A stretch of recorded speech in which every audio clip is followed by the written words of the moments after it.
every time. Every time. The last we left off, motherfucker has to start the Dude, stream. you gotta understand how much I'm juggling here.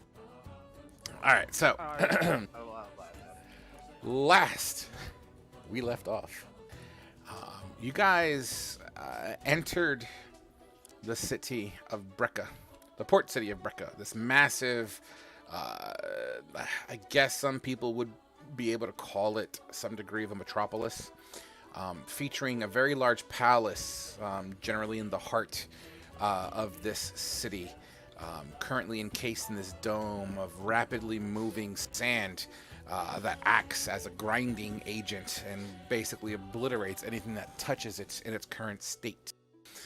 Finding a way in under the water, through the sewers, and up and around, you find yourself in a very awkward scenario surrounded by were-rats and disgusting critters. Combat ensuing to the point that one of your fellow cohorts was, for lack of a better term, kidnapped. Unsure on Anatonda's fate, you continue to push forward, some of you extremely concerned about the well-being of Anatonda and on a mission trying to find him while getting this city liberated to some degree. Making your way through the sewers and up a hatch, you find yourself in a home, a two-floored home, vacant and completely devoid of what would qualify as civilized life. Peeking out of these opaque windows and shadows that would have, occasionally crossed through doorsteps, you find yourself in a position where you're trapped. Not necessarily trapped in its definitive state, more or less surrounded would be a more accurate representation of the situation. As you hunker down, take a little bit of a break and a little bit of a breather, you decide to investigate the areas, and you come to find that this town seems to be transitioned from civilized life to Yuan-ti. For those who know what Yuan-tis are, feel free to use the term as you see fit. That being said, it seems like there's some sort of force here that has put the Yuan-ti in charge. How and why is unknown to you in current moments. So you push into the city, ducking and weaving between, streets, dodging past patrols, climbing up and down the sides of the buildings to get a good view of what's going on. You make your way to what would appear to be some sort of marketplace. Now, this city, for those who have traveled through here before, you know that there's a sporadic amount of little market shares here and there, as this is a very, very, very high trade city. Some small marketplaces, think of them as strip malls, some larger ones, and they are also broken out by district, but one in particular having this fountain in the center, which at closer inspection, the water seemed to have been tainted red, and as you peer into the water, bodies, I don't want to call it mutilated, but definitely dead bodies in the water. And as their blood and essence kind of seeps through the water, the fountain itself shooting this tinted red water everywhere like a blood fountain. It's at that moment in time the Yuan-ti have made themselves aware of your position, and combat ensued. Having promptly gotten your asses kicked, you feel that your best course of action was to live to fight another day. Running through the streets, dipping through alleys, hugging shadow, you're able to successfully bash open a door to take refuge in another yet abandoned home. Closing the door and setting up some sort of a diversion trap with caltrops and marbles, you close the door and listen in as you hear "ow" and crash and bang, and some words being spoken, and you hear the pitter-patter of feet slowly dissipating into the distance, almost to the assumption that you feel that you have evaded your pursuers. And I believe that is where we had left off as who was the one holding the door shut? I think it was Wrath. With I'm his gonna whole body. with Set this his whole like 450-pound ass behind the absolutely. door. So as you're leaning up against the door, Wrath, you would see the rest of your party, many of whom are wounded, either getting their breath, catering to a wound, holding it tight so they don't bleed out. In particular, your elvish friend, who's I think, if I remember correctly, got real fucked up. Yep. Your party is wounded, beaten. One of them's missing. You're chased, and you're hunkered down in a corner like a hiding rat from a trap.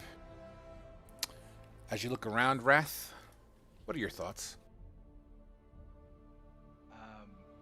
Wrath is honestly, with everything that's going on, it's a little bit too much for him to kind of process because it's a lot. And he's honestly kind of reverted back to his original programming of just kill everything and keep his squad alive. And that's where he's at right now, just trying to kind of revert back to the war machine that he was created to be. And part of him's also still kind of pissed and sad that Anatonda's not there. Got you. As the footsteps fade away into the alley, as the last little bit of the echoes kind of clack, clack, clack, clack, clack, clack, clack, clack, clack, trail off, Khajiit, where are you in this room right now as you see Wrath is kind of pushing back on the door with his body weight, ass to the door, back to the door, hands splayed out across the edges? He's probably crouched down beneath the closest windowsill, trying to look out, looking for figures, and just really kind of stressed out about the whole fucking situation. You make your way to the window. It is different than the window you remember from a couple of blocks that way. This window itself it's not covered in glass. It's almost it's boarded up, but it's not boarded up like an abandoned home. It's boarded up to prevent massive amounts of light coming in and debris. So like you could see between the planks. You know what I mean? So it's a boarded window, but if you were to go close to it and put your eyes to the hole, you would see between wooden planks. And that's what Khajiit would be doing. Absolutely. And as you would peek, occasionally, you know, as they run past the window, seem to be very much interested in your location. Motete, seeing Wrath on the door, Khajiit peeking through boards of wood. What is Motete all about right now? He kind of looks at, make sure everybody's taken care of and examines everybody's wounds. Who needs healing here? You look over to Ramil, who's currently sitting on his ass, clearly wounded. Your eyes almost immediately focused him as he appears to be the most heavily fucked up. I'll use my healer feet. Ramil, you got Motete making his way closer to you with the intentions of care.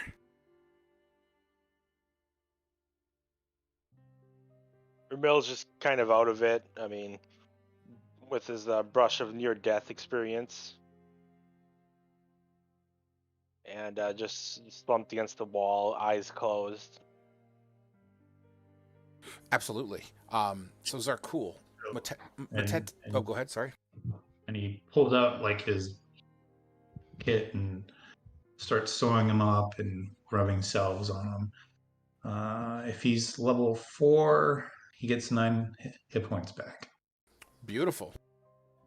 So I'm going to say that takes some time for thematic purposes. That takes some time as you kind of pull out the kit, you're kind of doing your thing. You know, you're flipping up some articles of clothing to expose the wounds on his body, you know, and you start kind of doing, you know, your shebang. And once again, for thematic purposes, let's say that takes the course of like 5-10 minutes just because it'll be flavorful.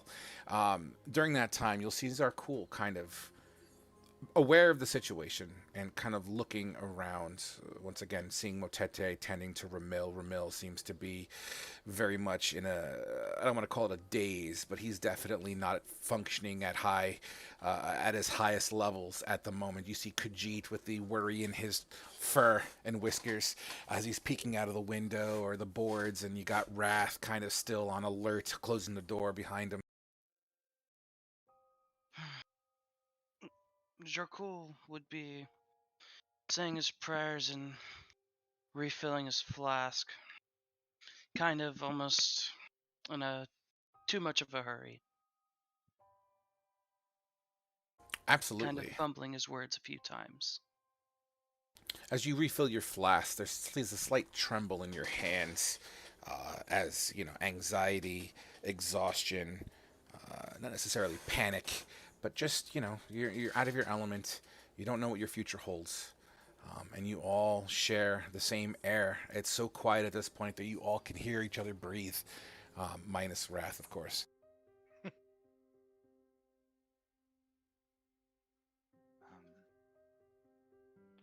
Over the course of time, Ramil would be patched up but still injured. Motete, you'd put away your healer kit or provide it to anyone else if you're able to, if they're willing to receive your healing touch. That's also a thing. But I will say over the course of this hour, you will at least initially have the benefits of a short rest. That being said, I would like to know what everyone has been doing for this hour, starting with Khajiit. If he really, if like the patrols outside had been dying down a little bit, he would be a little bit more at ease, just kind of resting himself down below the windowsill.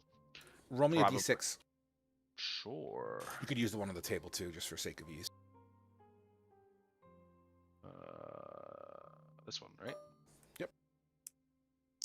Okay. Over the course of the hour, you've only seen one patrol pass the window.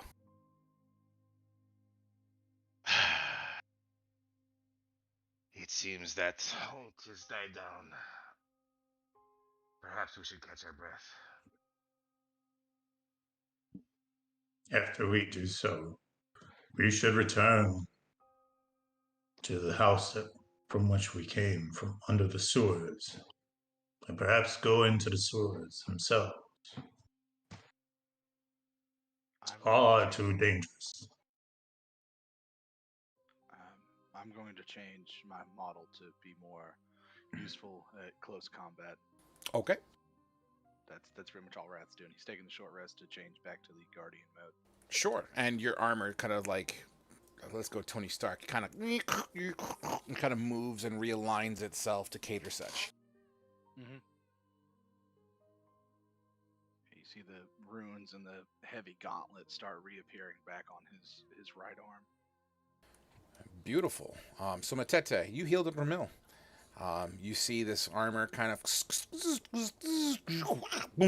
and just kind of like changing shape and realigning itself for the course of the hour as he's tinkering with himself. What is Motete else going to do during this hour? Does anybody else need healing? I just use some short rest. Okay. Well, I mean, I could save you some hit dice. So I'll see. We got Graf. Did you get hit? I just used my hit dice. Okay. I was down to like 26.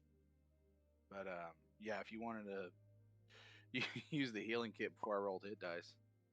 Okay. So what's the 10... what's the limit on your healer feat? Is it indefinite? It's based on I think we said like short rest. Yeah. The kit has 10 charges, I do believe. Yeah. Gotcha. And the charges, they don't reset. That's just basically you have 10 uses of it, then you got to refill it. Yeah. I got to buy a new kit. Okay, cool. I just wanted to make sure we're on the same page. All right, fantastic. that worked out great because I rolled a 10 on one of my hit dice, so it balances out. I mean, Well, it's We- 10 plus your level. Oh, well, shit. Okay. And that healed me all the way full. I wouldn't have had to use any of my my hit dice. Sweet.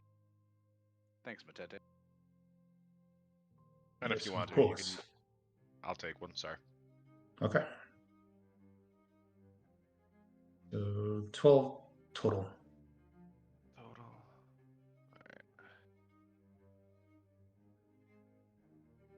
Awesome. Then, Go ahead. I'm sorry. never mind. I know you're going around the table, seeing what people are doing. So, Yeah, you know how I do it. I layer things. All right, cool. So at this point, then, Ramil, as Motete kind of leaves you to heal and whatnot, you see him catering over to other cohorts. What's Ramil all about at the moment here? So you just got patched up. pretty much from once he sat down, he probably would have just started his meditation, trying to get a long in. Okay. Okay. Trying to focus his mind and meditate. Your flask has been filled, Zarkul, to the ability that we discussed. Which sidebar? We got to talk about that spell. I've learned some new things about it. I don't want to take the time now to explain it, but we will cross that bridge after session, okay? Yeah, cool. So anyway, but yeah, you do your wine thingy as you hear as it fills up. Yep. What are we doing, guys? What time of day is it outside? Over the course of the hour, the light seems to be in the process of dimming. Who Does all can anyone- see at night? I Khajiit have my can. flashlights. Do we know if these things can see at night as well? It wouldn't be a good idea to have a light on anyways. They'll see it. Just so you know, in my armor model that I'm in now, I'm good at offense, but I'm not very sneaky. But I figured we needed the offensive capabilities more. You're right. Let's get our shitty rolls out of the way, dudes and dudettes. Why don't we get some perceptions going? Let's get the dice warmed up. Fucking sick. Holy shit. Khajiit sees God. Not quite Khajiit yet. is God. I feel like we're missing somebody here. Who are we missing? Ramil. Ramil. Yeah, I didn't roll because I was gonna try. I was still meditating, trying to get out. That's fine. You're welcome to willingly fail that check. I am totally okay with that. Yep. So okay. Khajiit, and it makes sense because you're honestly the one primarily on kind of lookout detail, so to speak, basically. And you begin to hear kind of coming down the alleyway that you guys dipped into. Like footsteps? Yes. Quiet. They're coming.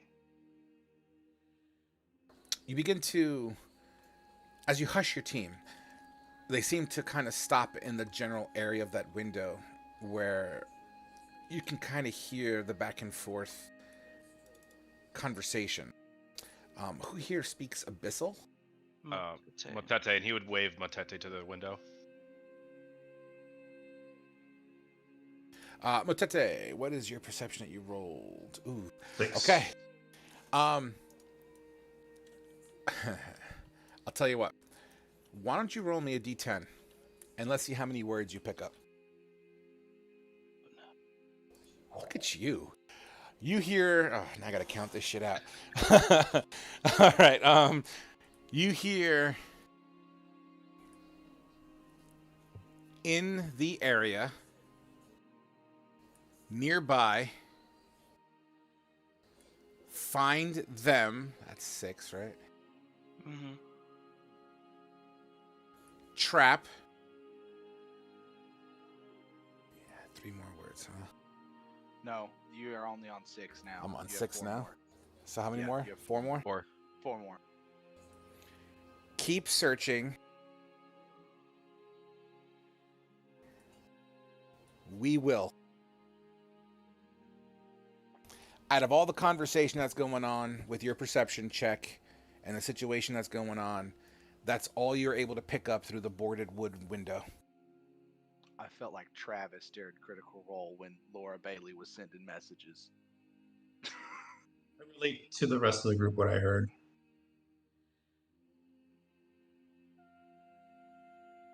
We should move as soon as we can. They will continue to search for us. Yes. What do you think? Do we go back to the house? So let me, before you start making a plan, I feel like I should do my due diligence and flesh out your current location. So let's do that real quick here because it may alter your thoughts here. So we'll start off with, and this is obviously not to scale because of the grid. This is more or less just a blueprint of what we're working with here. So let's say door that you came in through, let's say boarded window.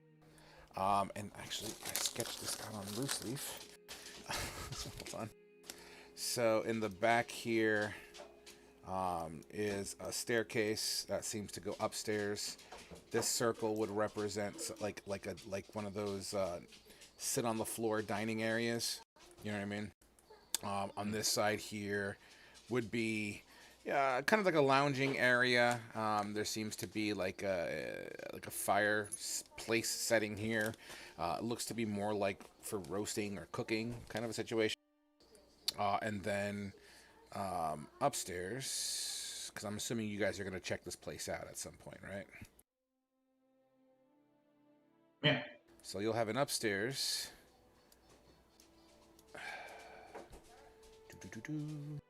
And once again, forgive the scale, guys. You know, just deal with it. And then we'll say that's a door. And then we'll just call that B for bedroom. And then lastly, as my family plays Christmas music in the fucking background, Jesus Christ. Oh, God. These kids they know how to torture me. And then here is kind of, let's just say separate bedrooms. Let's say this square represents something, and then we'll go from there. So, okay, so you guys are obviously all chilling on the first floor. This is the second floor, and this is the third.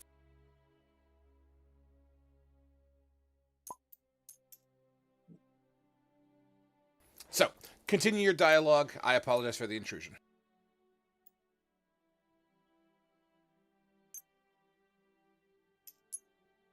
We should move as soon as we can. Khajiit will see if he can get a bird's eye view from higher up. I think the sewer is a good idea. Plus, we could look for Anatondo while we're there.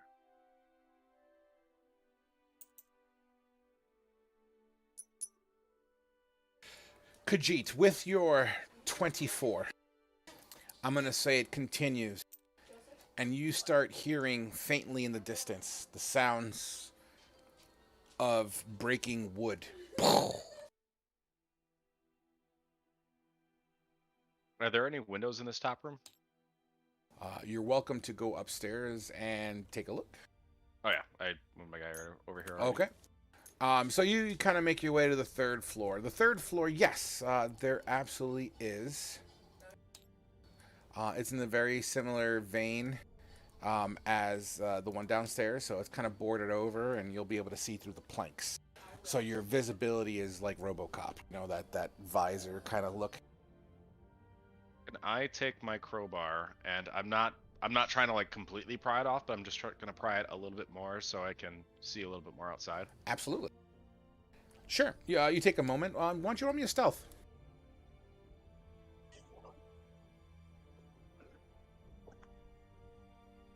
Nice. Just wait till I get in combat, though. That's when Yeah. let's go. As you do so, you crack the window open just a little bit to get a little bit more visibility, and maybe about 2.5 feet away, there's a wall.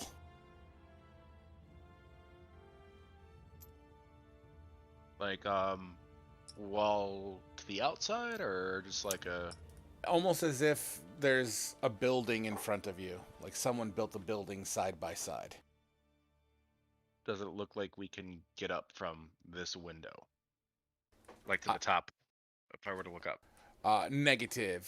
The alleyway itself, like the range is maybe about 1.5 feet wide. So if you were maybe a gnome, I could see you kind of squeaking your ass in there and maybe climbing up. But as far as rooftop access to there, no. But what you do see, as you kind of looking around, you see a ladder that seems to be lying kind of on the hallway itself. And let's just say it's like right around here, this little X box here. There seems to be a ladder there, and as you look around above you on the roof, on the ceiling, about 10 feet, this thingy here looks like there's a hatch. Going up, checking it out. Absolutely. So I'm gonna say you were taking some time to get all that shit squared away. What's happening downstairs? I assume Wrath is able, since he's right up against the door, he's able to hear Oh, yeah. crashing. Well, So then, I'll tell you what. Give me with a 17. Yeah, that's fair. I'll keep your 17. So yeah, you'll be able to hear faintly as well, and it seems to be a ways. It's not a ways away. It's close enough to hear. How about that? yeah, then Wrath is just bracing himself against the door and standing up, ready just to, if the door, they try and break through, they're gonna have a very pissed off robot to deal with. Okay. So everyone that's downstairs, so Zarkul, Motete, Ramil, as you see Wrath kind of positioning himself back against the wall, really kind of digging his heels in, you would faintly hear the crashing of wood in the distance. And to kind of set the scene, to remind everybody, Wrath is 6'6" and like 450 pounds right now with all his gear on. He's a big boy that's very mad. Is there any way I can send my raven outside? There's no like a chimney or something? I mean, from where you're standing right now, there's no outdoor access outside of the door and the window, which is able to be accessed if you open them, and then you can send the raven out. Sure, but you know that you'd have to open it. But as far as a chimney goes, no. There's just the open spigot here, or the cooking pit. It just seems nothing more than maybe like some sort of a outdoor, not an outdoor, like an indoor grilling area, really. Like it kind of seems like it has like this residue that kind of goes up the wall and over the ceiling. Wrath can open the door and throw your bird out.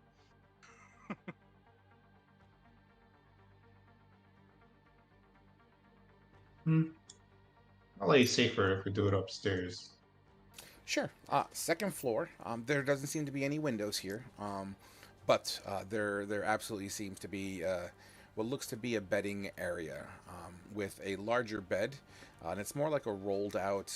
I don't want to call it a carpet bed, but imagine putting a mattress on the floor made of furs and linens and whatnot.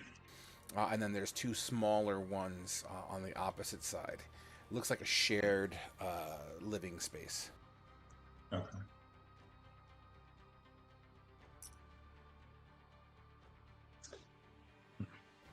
All right, Ramil. Yeah. What are we doing, Ramil? I mean, you got Wrath kind of hunkering down. You hear the cracking of wood down the alleyway. Motete kind of makes his way upstairs, raven in hand. Zarkul following. Khajiit's no longer in sight. You're practically by yourself at this moment in time. Still eyes closed, meditating, trying to get a 4-hour long rest in. Okay. All right. Zarkul, you're following Motete into this bedding area.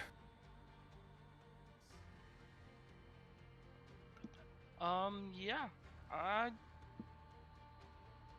This is an interesting room. Think we might find anything such as supplies in here? You can roll an investigation if you want to look around real quick. Alrighty.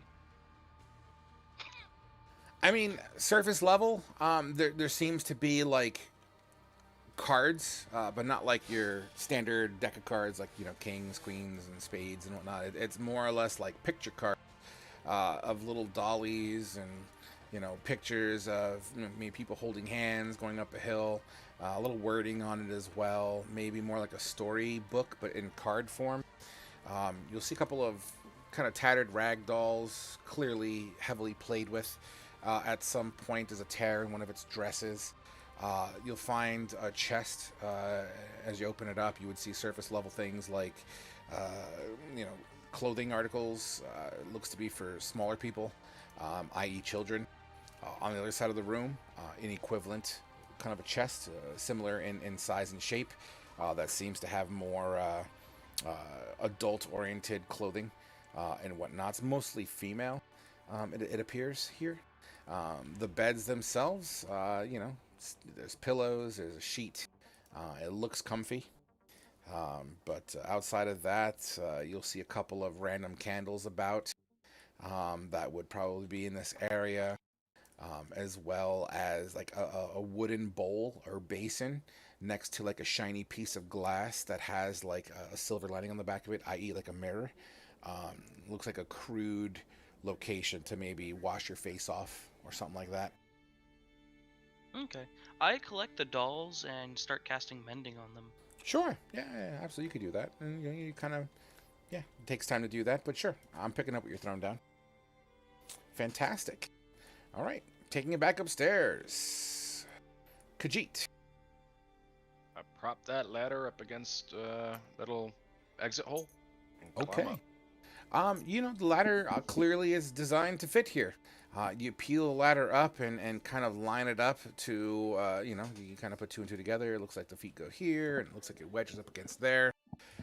And you begin to climb. The ladder itself, rickety and shoddy, but works. It seems to be, it's not a well-crafted ladder. You know what I mean? Like, we're talking minimum weight requirement kind of ladder. You know what I mean? But yeah, it's able to be scaled. And as you make your way to the top, now you could roll me another perception. 10. Crash! Another sounding bang is heard faintly by you. Not clear enough to discern what it was.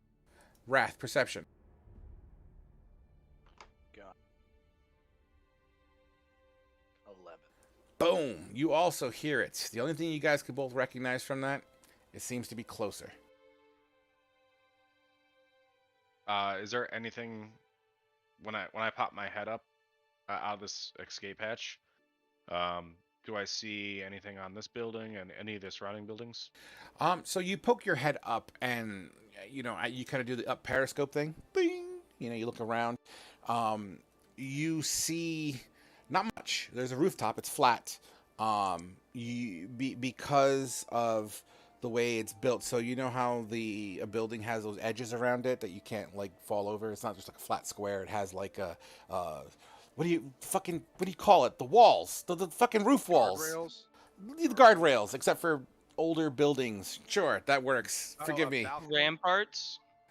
Ramparts are more for castles. But yeah, if a house had a rampart, this would be a fucking rampart. It's got a border around the outside to prevent little children from falling over. So maybe like 3 feet high. It's a captain's rest, is what that's called. When it's on the top of a house, a little boarded area, like patio thing on the roof. It's called like a captain's nest or something. Sorry, I remembered what it's called. Okay. All these names. How tall does it look, Frog? Maybe 2 or 3 feet off the ground. So like the arrow down here is with a patch or the hatch.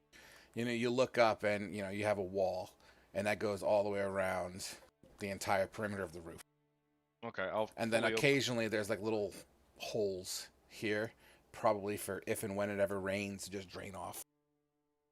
Okay, I'll fully open the hatch and like just military crawl over to the side, see if I can see anything outside with around those holes.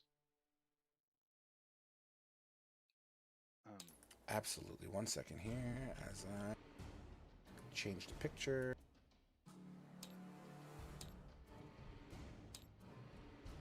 So, peeking your head up, what's clearly in plain sight is the Golden Palace. The palace itself, once again, has those little domed rooftops, kind of like what's in the picture, except they're golden, not white, like the picture. The walls that surround it, at your best sight, you can guesstimate anywhere between 50 to 60, maybe even 70 feet tall. Large doors that seem to be guarded. You would assume it's guarded, but what you do see out of all of that is occasionally you will see these small little lookouts kind of walking through the walls, or not through the walls, but the top of the walls, like sentries. You'd also peek around, and those little guard towers that we discussed last time, having sentries in them as well. It seems to be like one sentry per. But outside of that, up here you'll see like a clothesline. You see some clothes kind of flopping in the wind a little bit here.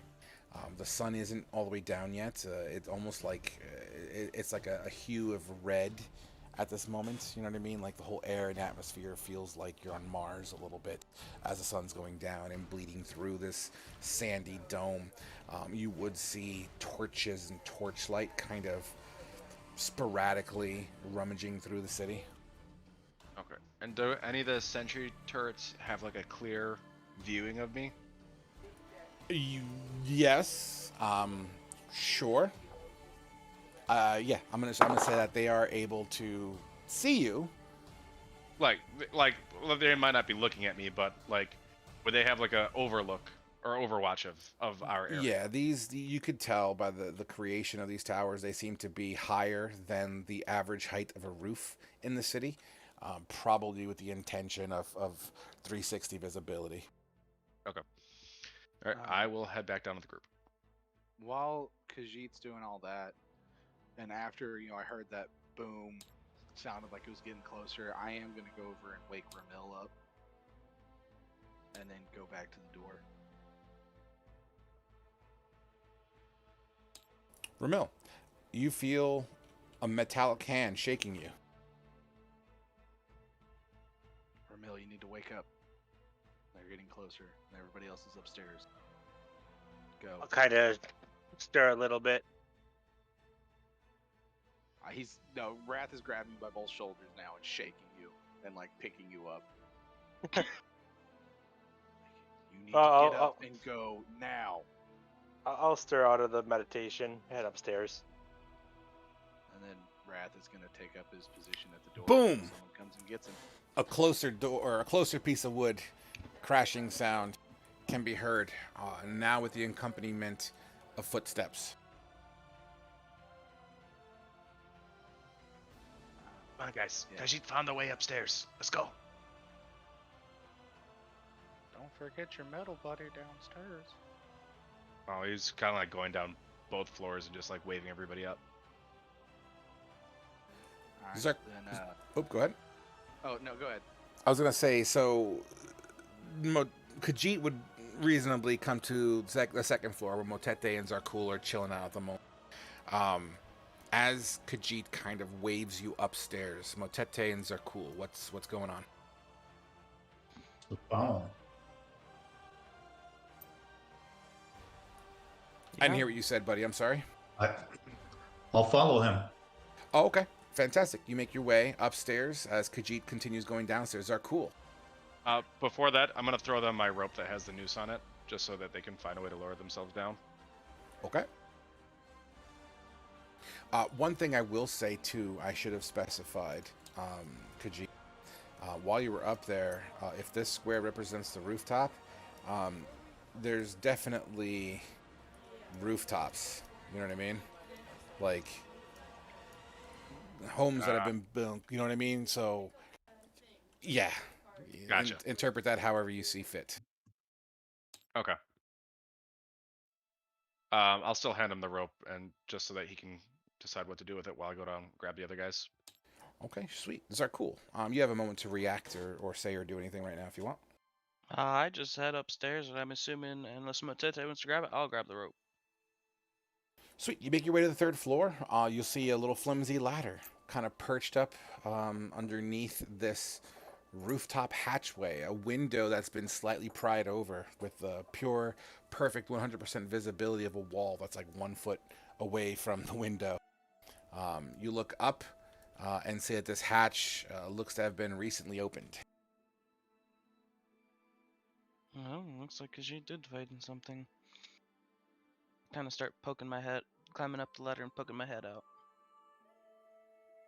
You do so, and everything that I've explained that was seen before can be seen now. In fact, as you poke your head up, you do see a tower not so far away, enough for it to be close enough to throw a stone at it, as you see this sentry, very similar to the creatures you fought before, kind of walking in a circular pattern in this tower, and it looks like he's about to face in your general direction. With you ducking, let's represent that. Roll me a stealth real quick. Cool. You kind of duck your head and you kind of break line of sight for a moment as Motete right behind you looks at you. There's a god in the tower, overlooking. Don't know how long we're gonna be able to hide up top before we have to immediately get down.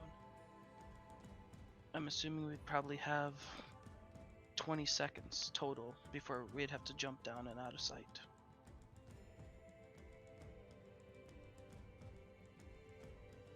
Disregard that. I wasn't actually casting Firebolt. I was trying to read something. We I have hit the 0 wrong seconds button. before they find us. I hit the wrong button. I'm sorry. All right, so as you two upstairs are fiddling around and ducking from the sentry, Khajiit, you make your way downstairs and see Wrath and Ramil as once again, boom! This one seems to be, if you were to logically triangulate the sound, it seems like the home across the alleyway. Guys, up to the rooftop. There's a way out. Okay. Wrath will start going, but he's deliberately being in the back just to make sure everybody else gets out first. Yes, Absolutely. Hurry. Okay. You make your way. I'm assuming everyone's heading up to the 3rd floor, yeah? Yeah. All right. Beautiful, guys. Beautiful. All right. So, you make your way to the 3rd floor. The scene as it's set, as far as what my mind's eye is saying, is basically Zarkul is about 15 feet off the ground on a flimsy little ladder with Motete kind of at the base of it. I assume kind of just putting his hands on the ladder, holding it steady, while Zarkul is kind of like crouched at the top of the ladder, holding. He has his hand on the trap door, but he's kind of like holding it over his head, waiting for what he would feel to be an appropriate time to open the door back up. Khajiit, as you come up and around, you'll see Zarkul in this position, followed by Ramil and Wrath as you all kind of are now gathered in the same hallway, I guess would be the best way to say it. Alright. Familiar one. What do you see up there? I know Khajiit saw some sentries. Yeah, the sentry at the nearest tower, it seems like, if by my guess, I would say, based off how his pace is, every 20 seconds before you'd have to jump out of line of sight. Khajiit saw some nearby rooftops that we might be able to move across before we head down. Perhaps we can find some cover between one of those. That would be a bit wise. You're better at being stealthy here. You get on the ladder. Sure. This ladder might not hold the metal one, so I don't know how your spells work, but if you can mend the ladder while he climbs it, that might be wise. I'll go I can try. last. Alright. Out of character. Not exactly how mending works, but I'm interested to see how this turns out. Khajiit doesn't know! I mean, That's I awesome. repair up I to don't a know! foot. How high up is the trap 15 door? 15 feet. Shit. So even with Wrath's arms reached out, he's not gonna be able to reach it. Okay. Yeah, no, not How without. tall is a black bear? Their template is, I think, a medium. Oh, let me double. Can a black bear hold up 440 pounds? On all fours, it's about, I would say it's about 2 foot, 3 foot tall. Would that be enough for you to be able to at least jump off of it and grab? I'm not sure. I was just One gonna ask second, let were me there any check. like is there any furniture up Black here? bear is considered a medium beast. So as far as using a black bear as a stepping stool, I'm gonna go with. If it was a large creature, I'm willing to make an argument for it, but it's classified as a medium beast, so I got to go with the no on that one. How Can about you a turn war into a horse? horse? I can turn into a horse. Or an ox, whichever you want. Well, before we do that, is there any furniture in this third floor? Like a dresser or Yeah, anything?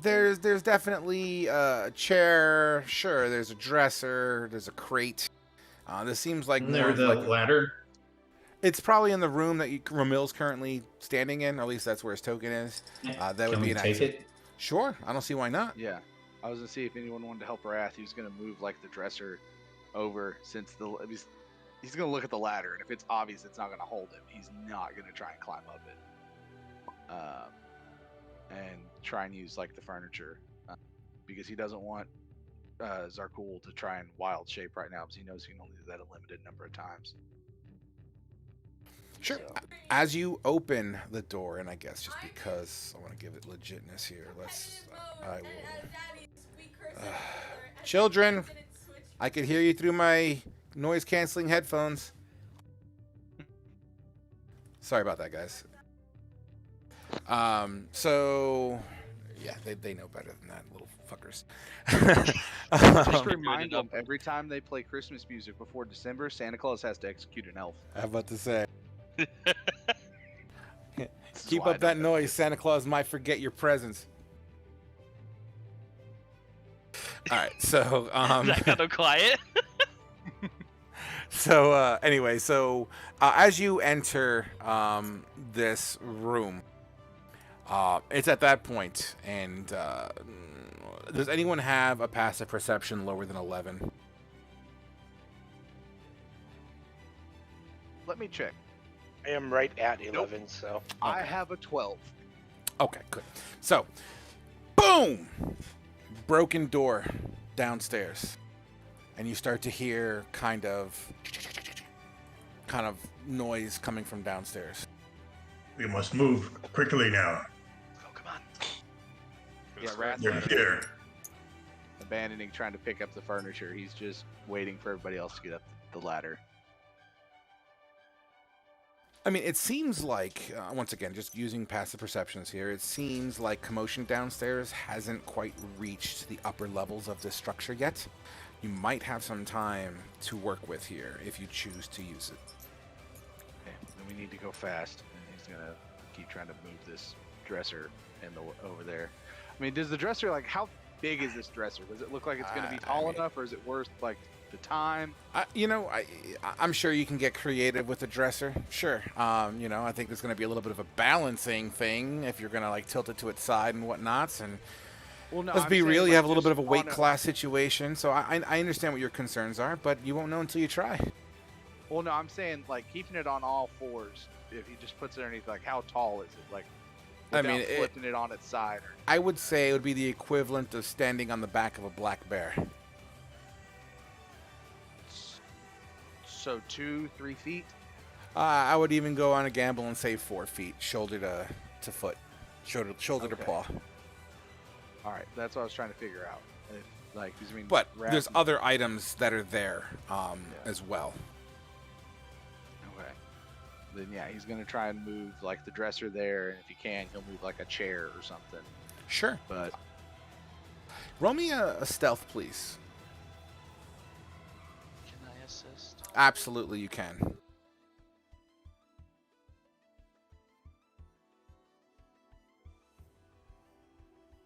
Can't spot his distance. You cast Firebolt and blow up the side of the hole here. okay, well, no, okay, that's what I was saying. So this will cancel it all out, right?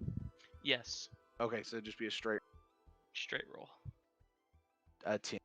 Okay. So combine, that's fine. All right. So as you kind of, you're like, Zarko, get the other side, and you kind of teamwork in this fucking thing. As you're bringing it through the doorway, it kind of nicks the side of the door, making a bang. Not a loud bang, but an audible one. Okay. Yeah, I'm assuming you continue with your plan. Yeah, let's hurry. Sure thing. As you prop it up, a dresser. I assume you're gonna grab other knickknacks, like maybe the crate here. Or it looks like be a little wooden Yeah. stepping stool, and start creating some sort of like a pyramid thing. He's gonna at least grab the crate, just trying to see if he can get it high enough to where he can grab the lip and try and pull himself up without using the rickety ladder and Absolutely. falling on his ass. I'm gonna go ahead and say you would get high enough that if you were to do a little bit of a hop, you'd be able to grab onto the lip of this hatch. Okay. He'll do that once everybody else has got out. Okay. What's the order of operations here? Who's going up first, second, third, fourth, fifth? I was assuming everybody was climbing out while we were doing this. Okay. So Khajiit, you're up. Mhm. All right, Khajiit, since you are actively first person up, then it seems. 1 second. Roll me a stealth, Khajiit. Wow. Shit. You open this hatch and you stand up, and as you stand up, I mean, you see the sentry kind of going counterclockwise on this little sentry tower. And as he's getting ready to look in your general direction, you kind of like do this little 1-2 lunge slide, and you kind of put your back up against this little lip on the rooftop, the child barrier, so to speak, whatever you call that shit, and you kind of using it as full cover. With not being seen. Beautiful. Who's next? That's what I do. All right. So if I understand the situation correctly, we're on the rooftop. There's a tower, and somebody that Trolling. patrols every 20 seconds. So, and I think there's another house that we're trying to get to. So he's just gonna wait for the patrol to, start going the other way, and then make the jump. Absolutely. And you see Khajiit kind of doing his little sliding the home plate thing. You time it just right. You also take a very stealthy approach as the sentry's back is now to you guys. At this point, Wrath, you hear footsteps coming up the steps on what sounds like floor number 2. All right, and then he's gonna tell Zarkul to get up the damn ladder, and Ramil, as he gets ready to get up there or fight him off to get his friends out. I hate to say this, Wrath, but I'm sorry to tell you, but you're gonna have to go first because I am more of a detriment currently than a helper if it's gonna You're- be between one of us. You're lighter than me and can climb up the ladder, and you're Yeah? also almost dead. Get up the fucking ladder. Ramil now. just starts climbing while they're arguing. Absolutely. Fine. Okay, Zarkul climbs up the ladder, and it kind of as you make your way up. Wrath, at this point, you feel as if these footsteps are going to come up this hallway, up this staircase to the 3rd floor, where they would have a clear line of sight on you. I'm gonna start trying to climb up once I see Zarkul is clear. I'm gonna try and climb up the damn thing, not using my stacked shit since it seems safer than the ladder. Sure. You hop up, and here comes the fun stuff. Me and Khajiit are assisting. Absolutely. You absolutely can. You stick your arms down. A small hop is still needing to be made. So why don't we represent that with a wonderful, beautiful athletics check, please. And I have no charges left on my armor because we haven't taken a long rest since the sewer. Fuck. Good thing we're assisting you. Let's see what happens.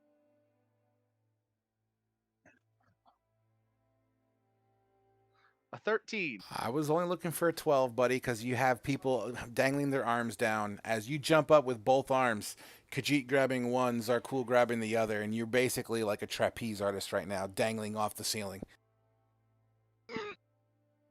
Okay, let's go with an advantage strength.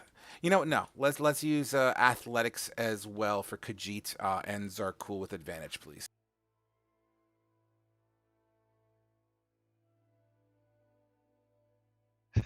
Oh my god! Oh, advantage. Okay, I got scared.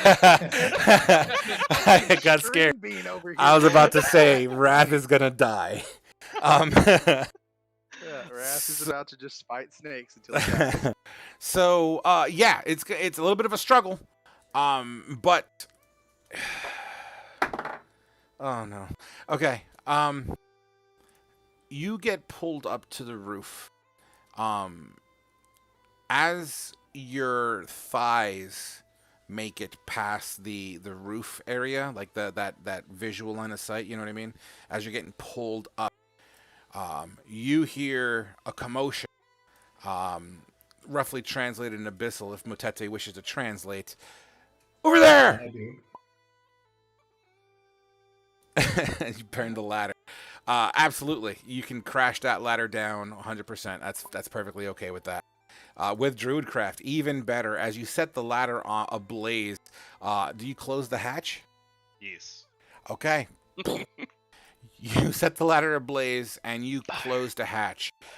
You would all hear this commotion going on downstairs as you hear furniture being moved around, bashed around, movement, shouting, things of that nature. You guys have some time to react to this. What do you wish to do? So there's this building. What's the gap between these two buildings? So there are gaps occasionally here and there. There, like you absolutely have a building that's literally like 1 foot across where you are right now. I guess I'm gonna have to draw this out then. Hey. Yeah, I'm gonna be looking for basically like a rooftop path that either takes us away from the Golden Palace or to the Golden Palace. Thought our goal was to get to the sewers. I mean, our goal is to get away right now. We're That's wanting to get true. back to the sewers. But yeah, right now we just need to put distance. We can always backtrack. You're right. We just. Oh, sorry. Frontal assault is no longer an Yeah. option.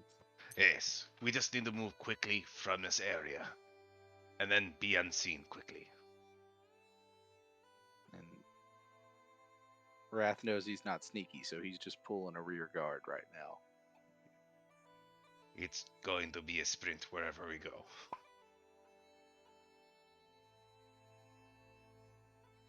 Yes, Zarkul, I can don and doff my armor as an action, but I still need to have I still have to carry my armor, even if it's not on. I'm not wearing it. So I mean, we still have to deal with the fact that Wrath weighs 440 pounds. So, and this is just a rough sketch, guys, so bear with me here, okay? I'm going to say you are reasonably on that rooftop.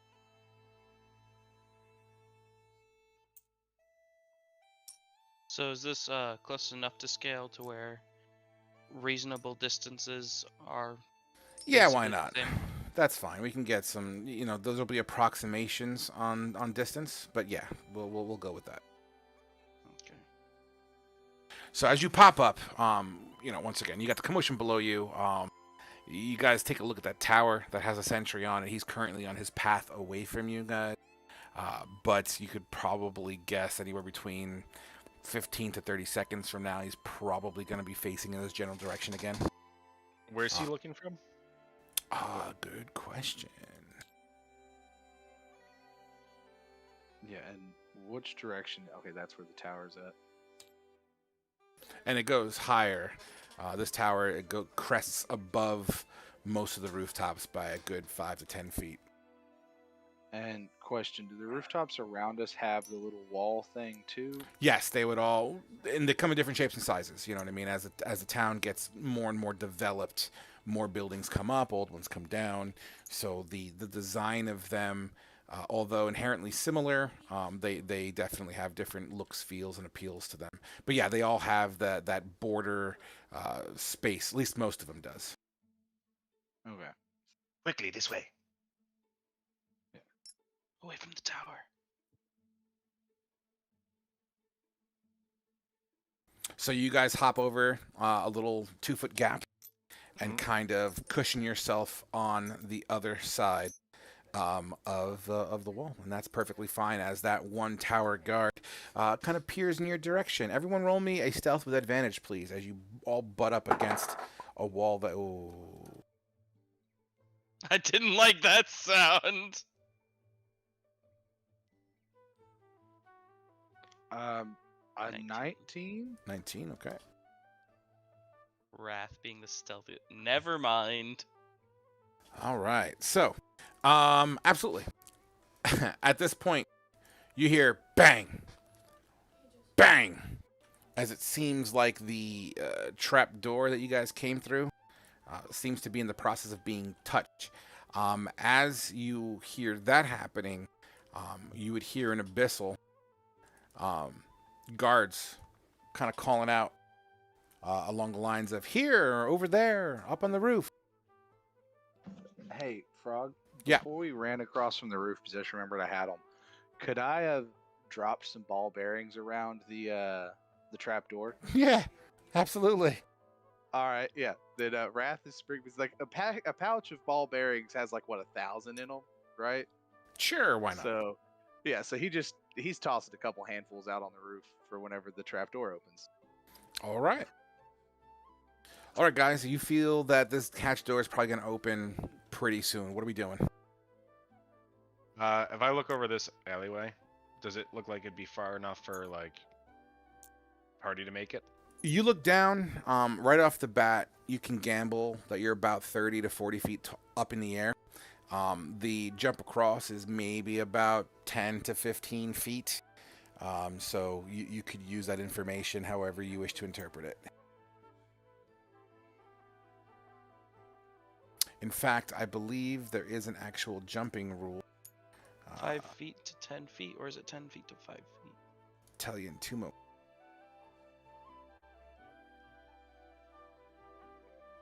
I mean, I could probably make it, but I don't know about you guys. Oh, I can make it too. Because it's Wrath, based off your much- movement speed, by the way, Wrath. Wrath, much like the Master Chief, flies like a brick. So in outer space you're good, but anywhere else, not really. Yeah, gravity's a bitch when you're Wrath. Well, it wouldn't be a problem if I had a long rest and I had my armor recharged, but yeah, Wrath is completely tapped. He's got cantrips and fists. And So ball bearings. I have here. I have a thing to help you with jumping. I'll link it in Discord once.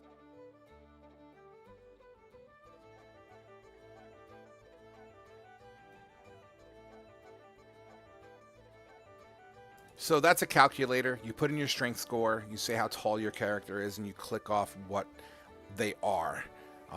Monk, rogue, fighter, barbarian, whatever. Yeah,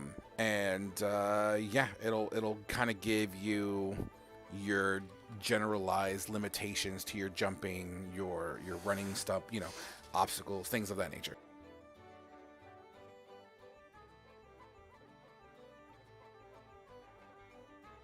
I can make 15 Oh feet. shit. I can only jump 10 feet horizontally. That's what my long jump is. That's without a run. With a running start, without a running start it's 5 feet. With a running start it's 10 feet. So yeah.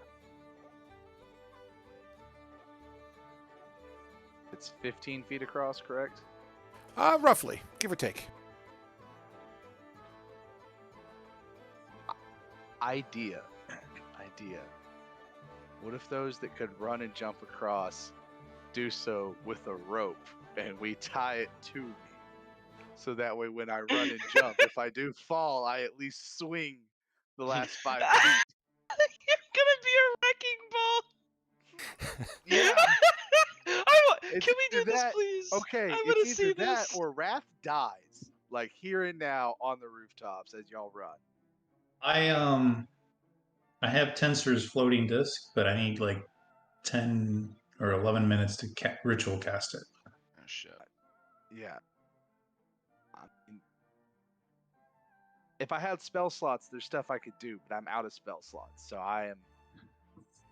We're Don't MacGyver worry. in this. Hooded one, do you Me think you can both. make this? Uh, I'm old and feeble. Actually,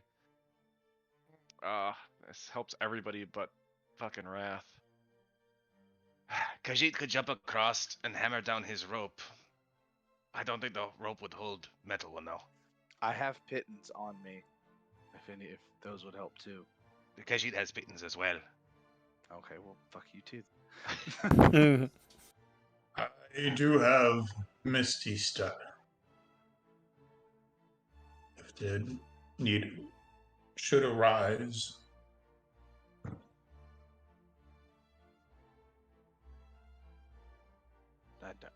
Isn't that what, kind of like what Ramil has, where you can teleport?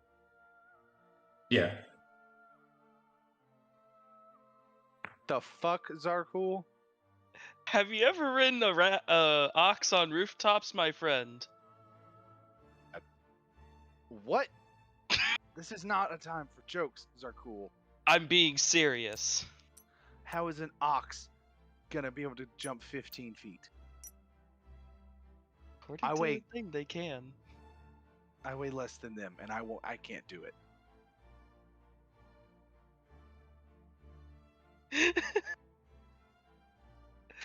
I still think that, okay, even if the ox can make it, with me on top of an ox, that's gonna be over 1,000 pounds. We're going to crash through the roof. Just tie a rope to me. You all jump across. I'll try and jump across, and if I don't make it, I'll slam into a wall, but I won't fall to my death. Or I can stay here on the roof and kill everything that comes across while y'all run. I might need to use the rope as a tightrope. Those are Right. our two options. Here, hold on to this side of the rope. Khajiit's jumping. Yeah, Wrath starts tying himself onto the rope and moves to the edge of the roof. Okay. Khajiit will hold the other end. Jump. And I'm Like- assuming you can make it, right? Yeah, Like you it have should enough. be. Yeah, that's fine. I mean, the only people that are questioning their leap ability based on the calculator I sent you, if it's questionable, let me know, because then we can handle that differently. But if it's more than 15 feet without any real pressure, you're welcome to take that jump. And Well- I'm sorry. Go ahead. I mean, I'm gonna have to use my Misty Step to get across. Okay. So, if you guys want me to cast Tensor's floating disc and then Misty Step across, Mochete, I have rope. I could tie you to myself. I don't know if that'd be too much weight, but it's an option. Wait. Okay, hold on. Wrath's gonna tie the rope around his waist, and they have it on the other side. If Khajiit and them can hold it tight over there, the other Motete and Ramil can use it to crawl across it, like with their legs looped around it and hand over hand across the rope, kind of like Okay. a tightrope type thing. So basically, you're using yourself as an anchor while since they're Wrath holding is, that side. Since Wrath weighs like almost as much as the whole party put together, without Okay. him being without Anatonda here, I feel like he'd make a good pillar. Sure. I mean, I'm okay with whatever. So, mind you, I'm giving you guys all this brainstorming time as not in-game time, because in-game time, I mean, you hear the hatch doors being banged on, you hear commotion from below. In fact, occasionally, if you were to look down, you would see a couple of Yuan-Ti kind of running down the alleyway that you're currently jumping over. They don't seem to be aware of what people jumping over are doing at the moment. But the tower guard has definitely heard the call to arms, and most likely will have eyes on you very soon. Okay. Does that sound like a good idea then? You, Zarkul, Khajiit are on the other Good. side with the rope on it. Matete and Ramil using it to climb across as Wrath becomes a pillar for you guys. Let's do it. All right. Okay. Then, All right. So, I know that Khajiit, you said you're gonna attempt to throw in some pittance, so I'm cool with that. It's gonna take longer than 5 seconds to do that. I just want to make sure you're aware of that. So you are welcome to do that. Let me know now. Forever hold your peace. Sure. So my rope is kind of in that snare trap that already has a piton Correct. attached to it. So I'm hammering that down and putting more pitons into it to secure it further. All right. So let's say that'll take, in the context of D&D terminology, let's say it'll take you 2 rounds to get that solid. So let's say 10 seconds. So you're in the process of doing that. As you're in the process of doing that, Zarkul, you leap across, right? Yep. Your cat paws kind of softly kind of hit on the other side as you kind of ninja your ass across. Wrath, over the course of the 10 seconds, is putting his rope around his waist. Motete kind of getting ready to spit in his hands and get to fucking work. We haven't heard from Ramil yet. Yeah, I'm gonna try to cross once they get it secure. Are you able to jump across? Nope. So you're just going to go for it? Once they get the rope secure. Oh, so you're going to climb across with at the same time as Motete? Yeah. Okay. Now I have a good picture of what's happening here. So, during that windowed time, you hear, you know what? Yeah, 100%. You hear, boom, boom, and because there's like a lip of each rooftop kind of breaking your line of sight, so you can't see the floors of the roof, you know what I mean, of neighboring roofs. All you see is like the top part of the hatch just kind of flip open during that time frame. And I'd say maybe 5 to 10 seconds after that fact, you would begin to see. Where are you? Where are you? I have you here. Where did I place you? You ate them.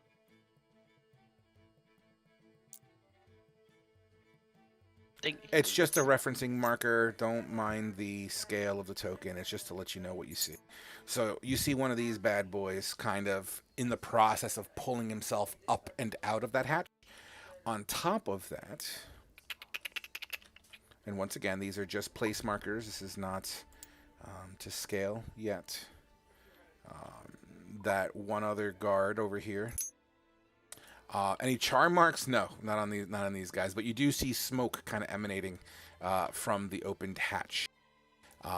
Maybe even a slight cough as this one's coming out. But you do see the guard that's on the tower.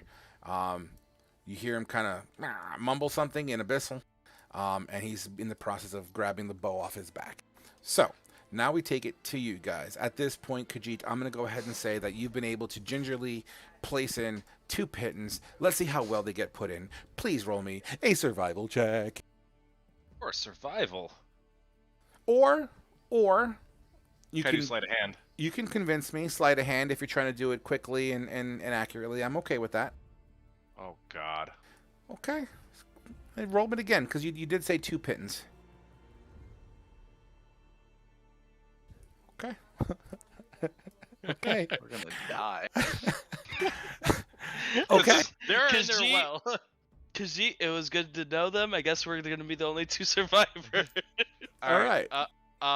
After I did this, is this guy in clear view of me? Who's trying to make his way up? I mean, imagine him in the process of pulling himself up, so you would see like the top portion of his head. You know what I mean? Like he's not fully pulled out yet. That sounded really bad. He's not fully erect. Oh my God. He's not standing up straight. He's not standing up straight. Thank you. Game is weak. All right. Well, that'll make sense for my shitty rolls because as I was hammering them down, I saw the top of his head, and I'm just gonna drop the hammer where it's at. I'm Okay. going I'm going to feline agility, do another long jump over here. So hold on.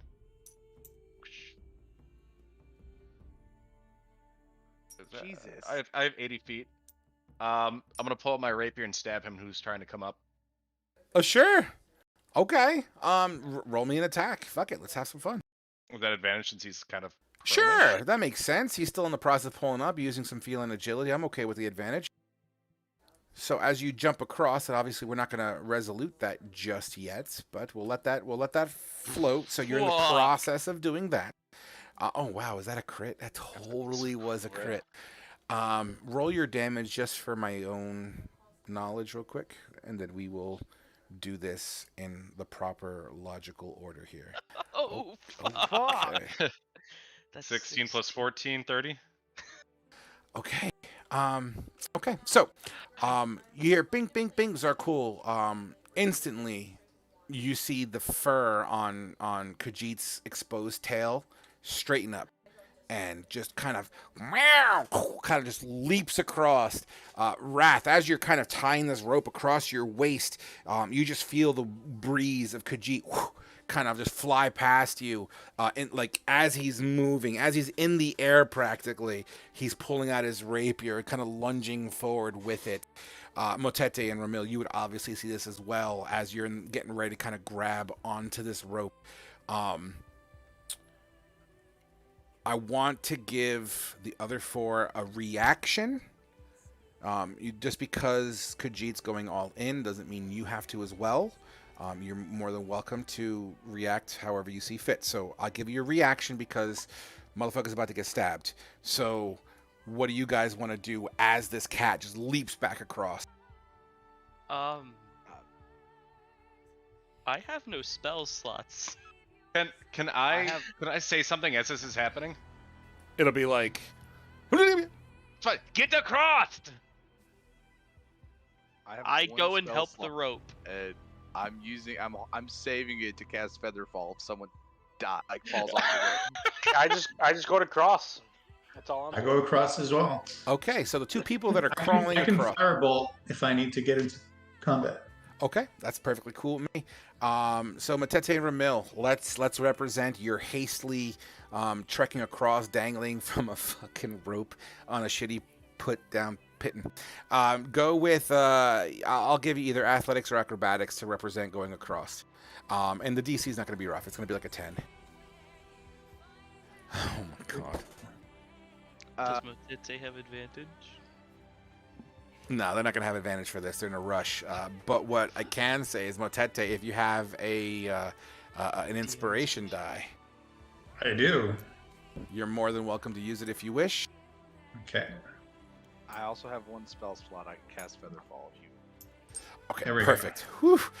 That would have been bad thank news. God. That would have been bad news bears. Yeah, man, you both fucking Ramil's first. And, fucking Motete, your old ass, just pulling yourself across. But you tell you what, man, for an old decrepit fool, you're doing well, man. You're kind of keep your legs crossed, wrapping around it, and you're kind of just like breathing it out, man. And it takes you the full 10 to 15 seconds to kind of get across. So as that's happening, and Wrath, you're holding and stretching that rope to keep it tight so they don't kind of loop down. You know what I mean? You're trying to keep it as much as possible. You know what? Let's have some fun. Zarkul. You would see the pittance begin to slip under the weight of both people crossing over. So me holding it didn't help at all? You're more than welcome to make me a strength check. Okay. And no, it's not an advantage. I'm assuming just normal athletics? Sure. Okay. Okay. Nice. Fucking Mazel Tov! Yeah, absolutely. Beautiful. Happy Hanukkah. Yeah, so that works out. Okay, cool, guys. So that all happened. So back to Khajiit. As you leap across, extending your rapier out, and this poor Yuan-Ti has no fucking idea what's happening. Like, he's not even fully stood up yet. How do you kill him? Oh my god. I imagine he's trying to get up and he's just crawling over it. I'm just gonna take my rapier and just like hammering a pitten down. on his fucking head. You do so, and it literally slides through with the utmost ease that your rapier actually goes blink into the roof, and it kind of bends a little bit, like it flexes as rapiers tend to do. This creature goes limp, and as you hold the rapier there, it just slides down your blade under its own weight. You peer into the hole, and as you look down, there's like 5 or 6 more down there. Okay. So, I'm sorry, I was kind of multitasking. Is everybody saw. Everybody's across the alleyway? Everyone except for Wrath at the moment, which we haven't done that yet. That was going to be the next on my to-do list. I want to know what Khajiit's doing first. Okay, I just wasn't sure what the situation was. Yep. All right, so I'm going to take a Molotov out of my backpack, throw it straight down. Yeah, dude. Okay. That's fan-fucking-tastic. Just roll damage, man. They're right below you. I'm not gonna even have you roll a hit. It's literally they're just there. You could spit on these guys if you wanted to. I forgot, what is the damage of Alchemist Fire? Alchemist Fire, I think it's like 2d6, but let me make sure. Hold on. It's like 2d6 per turn, or 2d4.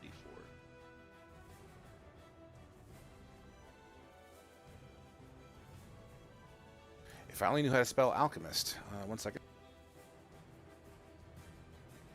Alchemist Fire. La da da da da da. Actually, it's not as strong as I thought it was. In this case here, it'll be a D4 with a dexterity saving throw. But this is your speciality. Am I correct in doing that? Yeah, I'm a trap and... Yeah, this is your speciality. So let's make it a solid D6. You're more than welcome to make more potent ones in the future, and then we could talk about how that will scale. But for now, let's just make it a D6 because this is your speciality. I just used the Yep, I see it. tabletop thing and a 3. Absolutely. And I believe that's also an AoE. Let me just double check.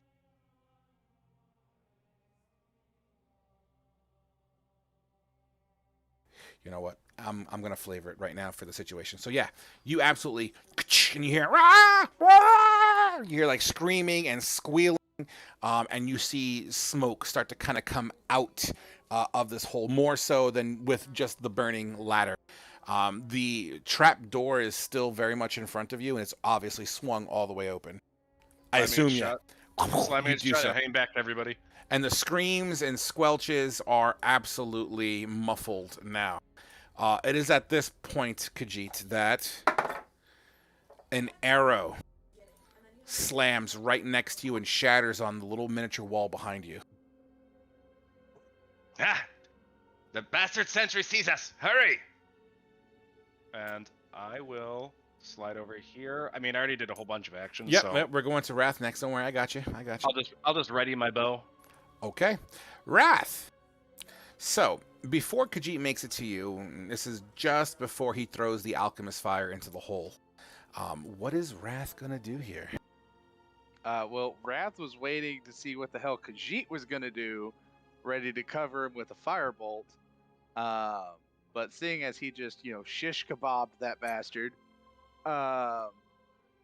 he's gonna, fuck it. He's gonna try and back up at least 10 feet to get a running start, and Leroy Jenkins across the thing. All right.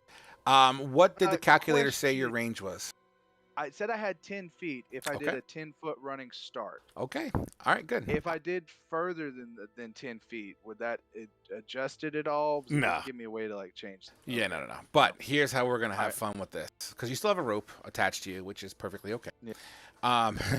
This is gonna be great. So, you run, you kind of do a little hop up onto the ledge, and woo, which gives you an extra foot or two. You fall short by about a foot and a half. Give me a sleight of hand. Okay. I'm only looking for a 10, so. Okay. 21. Yeah, okay. So here's what happens. So as you kind of leap, your foot, you kind of leap forward with your leg, and you biff it so your toes kind of scrape the side of the wall below you. As you fall, you take your detached arm, at least the one that's armored now, and you kind of like your arm turns into like a pitten, crank. You know what I mean? And you kind of latch into kind of like the roof side here. Everyone on the other side of the roof, you see an arm kind of smacked into the siding of this fucking building, I guess. As you are dangling. Gauntlet, holding himself. In that case, and how far down am I from the lip? I mean, you're 30 feet off the ground, and let's say you dangle 5 feet. So I mean, you're dangling. I guess if you were to drop, it would be 25 feet if you want to get technical. You know what I mean? Yeah, no, I'm talking how far, how high, how far below the roof am I? So, Oh, they see your that arm. was my question. They Okay, see your arm, yeah, 100%. Yeah, you just missed it. Wrath is gonna start trying to climb up, and if he has to, he'll punch his fists through the wall. In fact, technically, both of my hands become thunder gauntlets. yeah, dude, So, I'm cool with it, man. In fact, that's exactly what happens. You fucking and you kind of just make your way up. 100%. Yeah. Beautiful. and then he yells at Khajiit to get the fuck over here. Fantastic. Khajiit, as you hear, get the fuck over here, you look over your shoulder, you drop the alchemist file, you slam the fucking thing down, you hear squealing and squelching, the arrow slams next to you, you slide over to where Wrath was, and Dashy dash. Jump. you fucking vault over. Like you didn't do this 3 times already. Just with ease. And just like your other catling, you hit the ground and it's just soft, very soft, padded kind of a leap. In fact, one would call you a ninja. So all right, guys. Another arrow flies in your directions. 1, 2. Here's what we're gonna do. Khajiit, 1, Ramil, 2, Wrath, 3, Zarkul, 4, Motete, 5. Do I have half cover because this comes up mid-chest? You're gonna all get +2 to your AC. Hell yeah. And if we're outside of 150 feet, it has disadvantage. We're With a not. longbow. All right, who's number 4? Jarkul. Beautiful. Are you accounting for elevation? That was the thing too. Well, it's gonna be diagonal. I'm which is still I'm just the counting same. my rolls, how I count them. Well, no, I was talking to Zarkul about that. Gotcha. Zarkul, you know those times in real life where you could lock on to an airplane that's really high in the sky and you could see it and you look away for a moment and you look right back at it and you can't find it again? Yeah.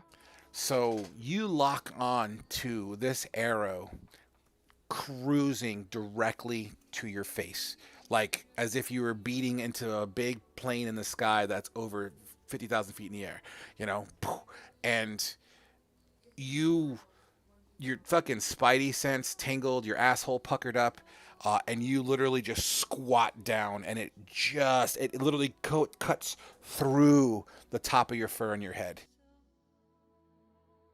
It literally almost fucking crit you. Just so you know. Okay. What's the plan, team? Everyone run, So and that's Wrath 15.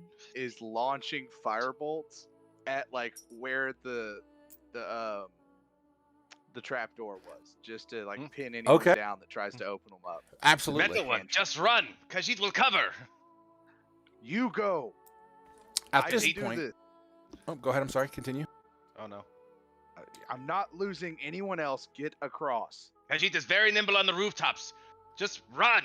I'm not losing anyone else. He's gonna kick him in the Get ass. your furry ass across the roof. Wrath is very pissed since he's lost 2 people important to him right now. Fucking with run. Anaconda, I'm a goddamn thief on rooftops. Thematically, Wrath is not letting anyone else get left behind. So I'm So- going to say that this moment in time, it is reasonable that the rooftop setting is going to be very similar. Think, I guess, Aladdin in a way, running from rooftop to rooftop, that kind of situation. Yeah. So we're going to go into theater of the mind here, as you'd have more than enough space with the occasional elevation gains of 10 feet here and there, 5 feet going down, 10 feet higher, so there's going to be moments where you have to vault up, pull yourselves up, and then jump down and kind of leap across other ravines, other alleyways and stuff. So I need to know what your overall plan is. I'm assuming you guys are hauling the ass. Is that seems like the overall plan here? And get back to the first house. Yeah. Give me a history check, as you did do a lot of running around and traveling through the city already. Yep, we're spanking the donkey. Come on, Wrath. Wrath, carry us. Carry us, Wrath. So we all get to do a history check? Well, Motete is the one that's eager to find the sorry. exact Oh. house. That's fine, because I'll take those rolls too. It's not looking pretty good. Oh! Yeah. Yeah. Um, Single digits all around. Yeah. Well, I would be using my my raven to like see above. Okay, yeah. Your Raven can absolutely take flight, 100%. And as you send your Raven up in the air and you kind of look around, Motete, you're lost, bro.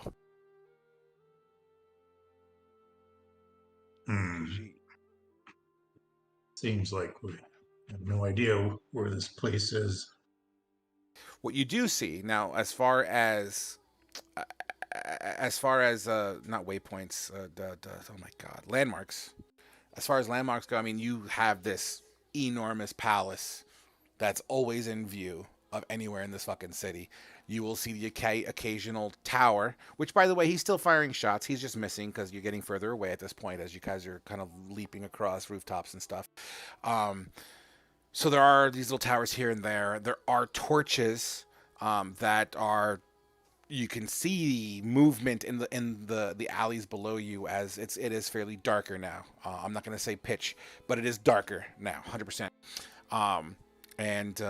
So I mean, what do you guys want to do? Your Raven, actually. I'll give me perception on that Raven. Second.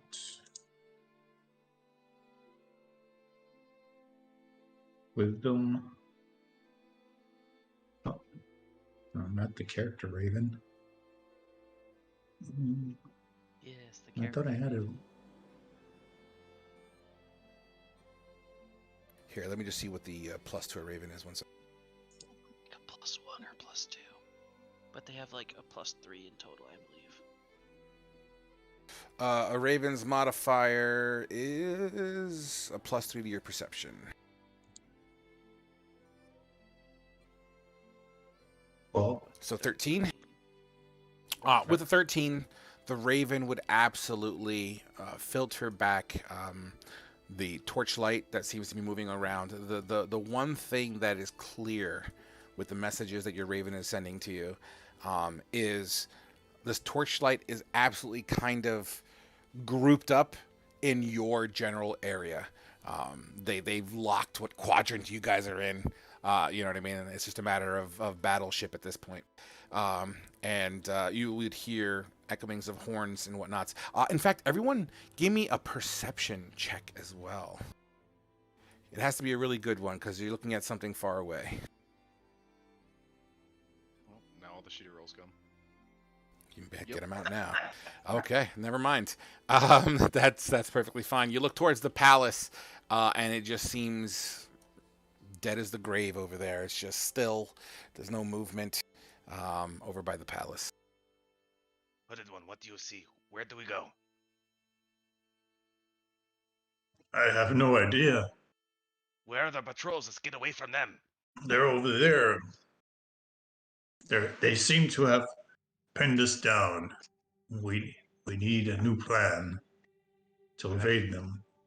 Let's move as far away as we can. Are there any clear areas where you do not see torches?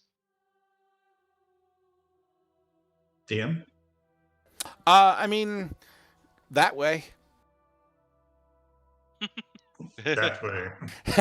I mean, without a map here, I can't obviously show. But yeah, I mean, reasonably, we can just say that way, and we could work with that, sure. Sure. You continue to make your way that way. Once again, jumping over the sides of the building lips here and there, kind of sprawling through, clotheslines and kind of pushing linens, smacking boards over, and you're making quick haste. You leap. So you get to a point, and actually, I should probably draw this part out just for the sake of understanding of what I'm trying to accomplish here. So imagine you're on this roof, right? And then only a solid 10 feet across, but like 10 feet down. So it will be a descent drop. So going from like there to there seems to be kind of, because all of the torchlight is kind of in the direction of where all the X's are, as they seem to be enclosing around you. Yeah, so you have a 10-foot gap and a 10-foot fall in front of you. Is there? So we're going from here to there. Correct. Well, at And least this is that's the option. That's an option. And this is the drop? Yes, 10-foot dip. So, What are our other options?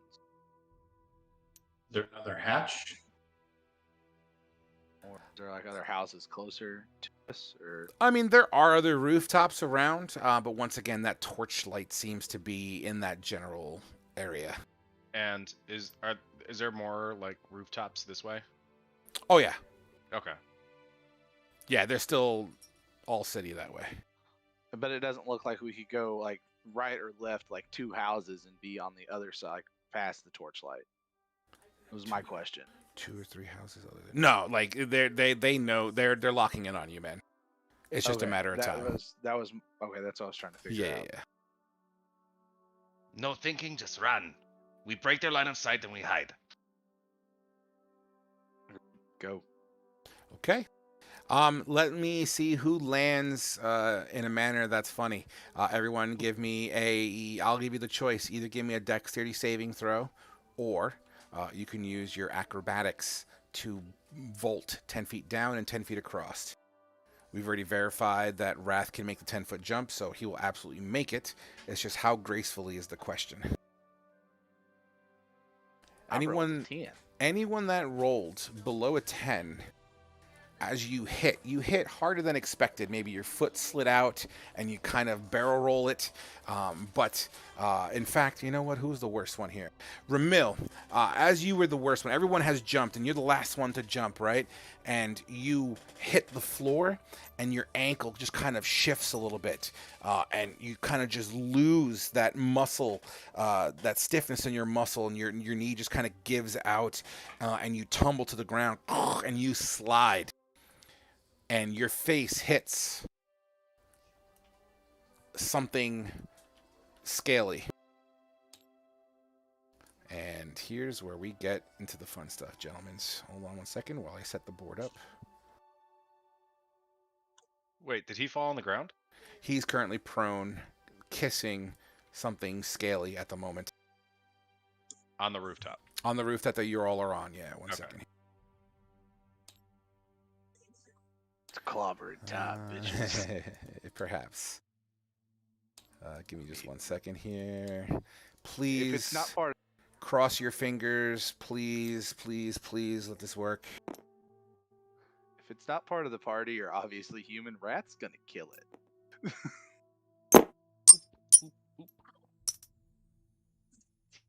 He got ate by the map. I think I grabbed somebody's token from the Fey Touch. If you could be so kind to put it back.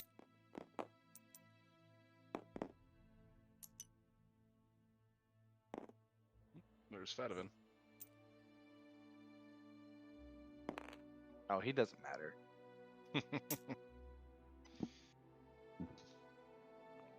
Doesn't matter my ass. All right, so You keep having Fedivin and Apto. Sorry, I'm just trying to clean this up a little bit here. I apologize. I couldn't hear you there. Wrath, you were breaking up. I was saying he keeps grabbing Fedivin and Apto. Yeah. That does not work. Can you guys see the grid, or I need to make it more of a...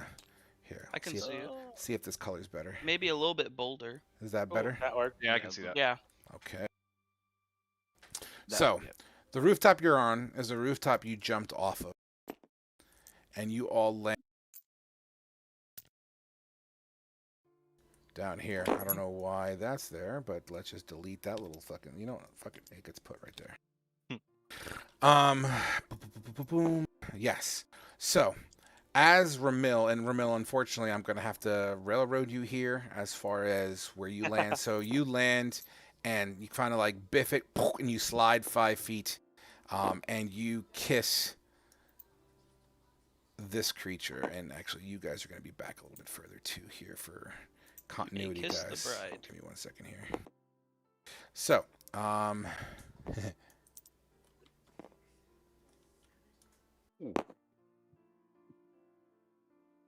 How was your So, first the day, one that- Ramel?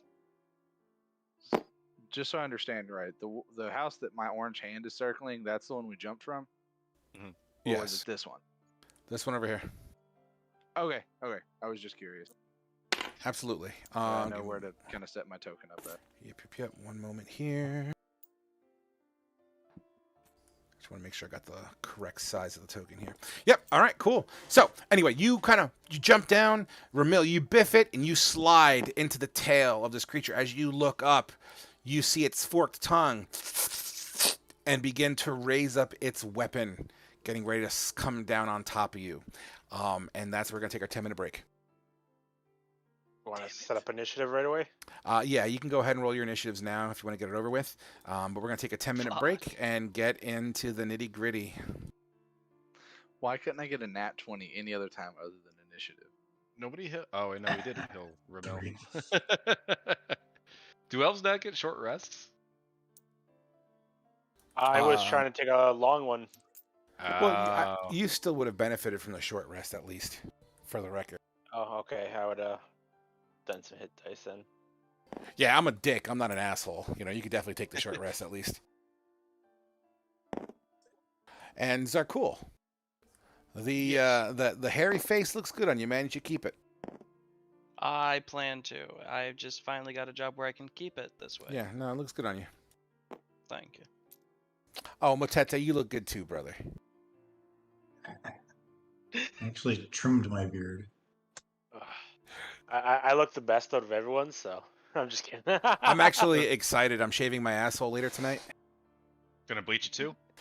You know what? I was thinking about getting festive and just going with like a green-red combo, alternating. Or maybe we can go with the spiral pattern. It looks good with a bleached asshole. It does. It really, Y'all don't. it really pops, you know. It really pops. Yeah. Y'all need therapy.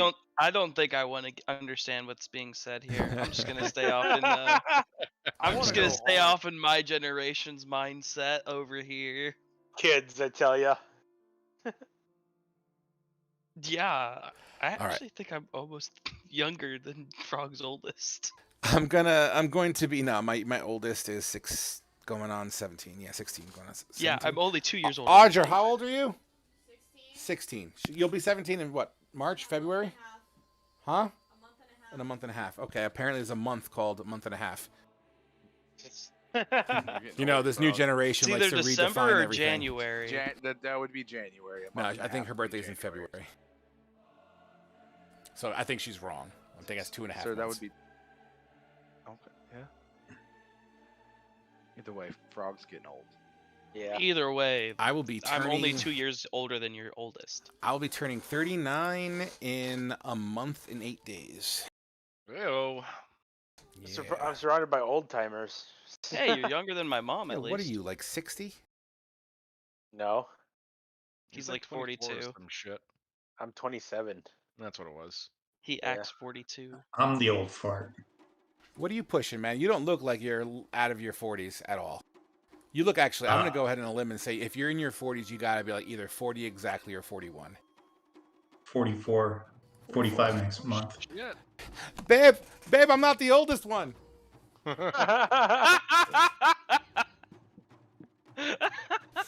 going to go do a guess lap. I'm excited. I'm just not used to being like where I'm not the youngest anymore in a group. Dude, I had that feeling, and I'm gonna go to the bathroom after I say this, but I remember when I first got into online gaming, 1996, old school dial-up. I used to play first-person shooters, and I was the baby. I was literally the youngin. I was maybe 13 to 16 at the time. I don't fucking know the math right now, but I was like 13 to 16 at the time, and I remember acknowledging that I was always the baby.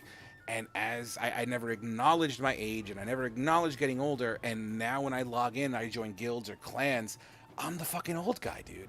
I'm always the old guy. And it's such Yeah. a mental trip for me. It's ridiculous. I'm getting to that point where it's like I'm becoming the old guy. Yeah. Like at work.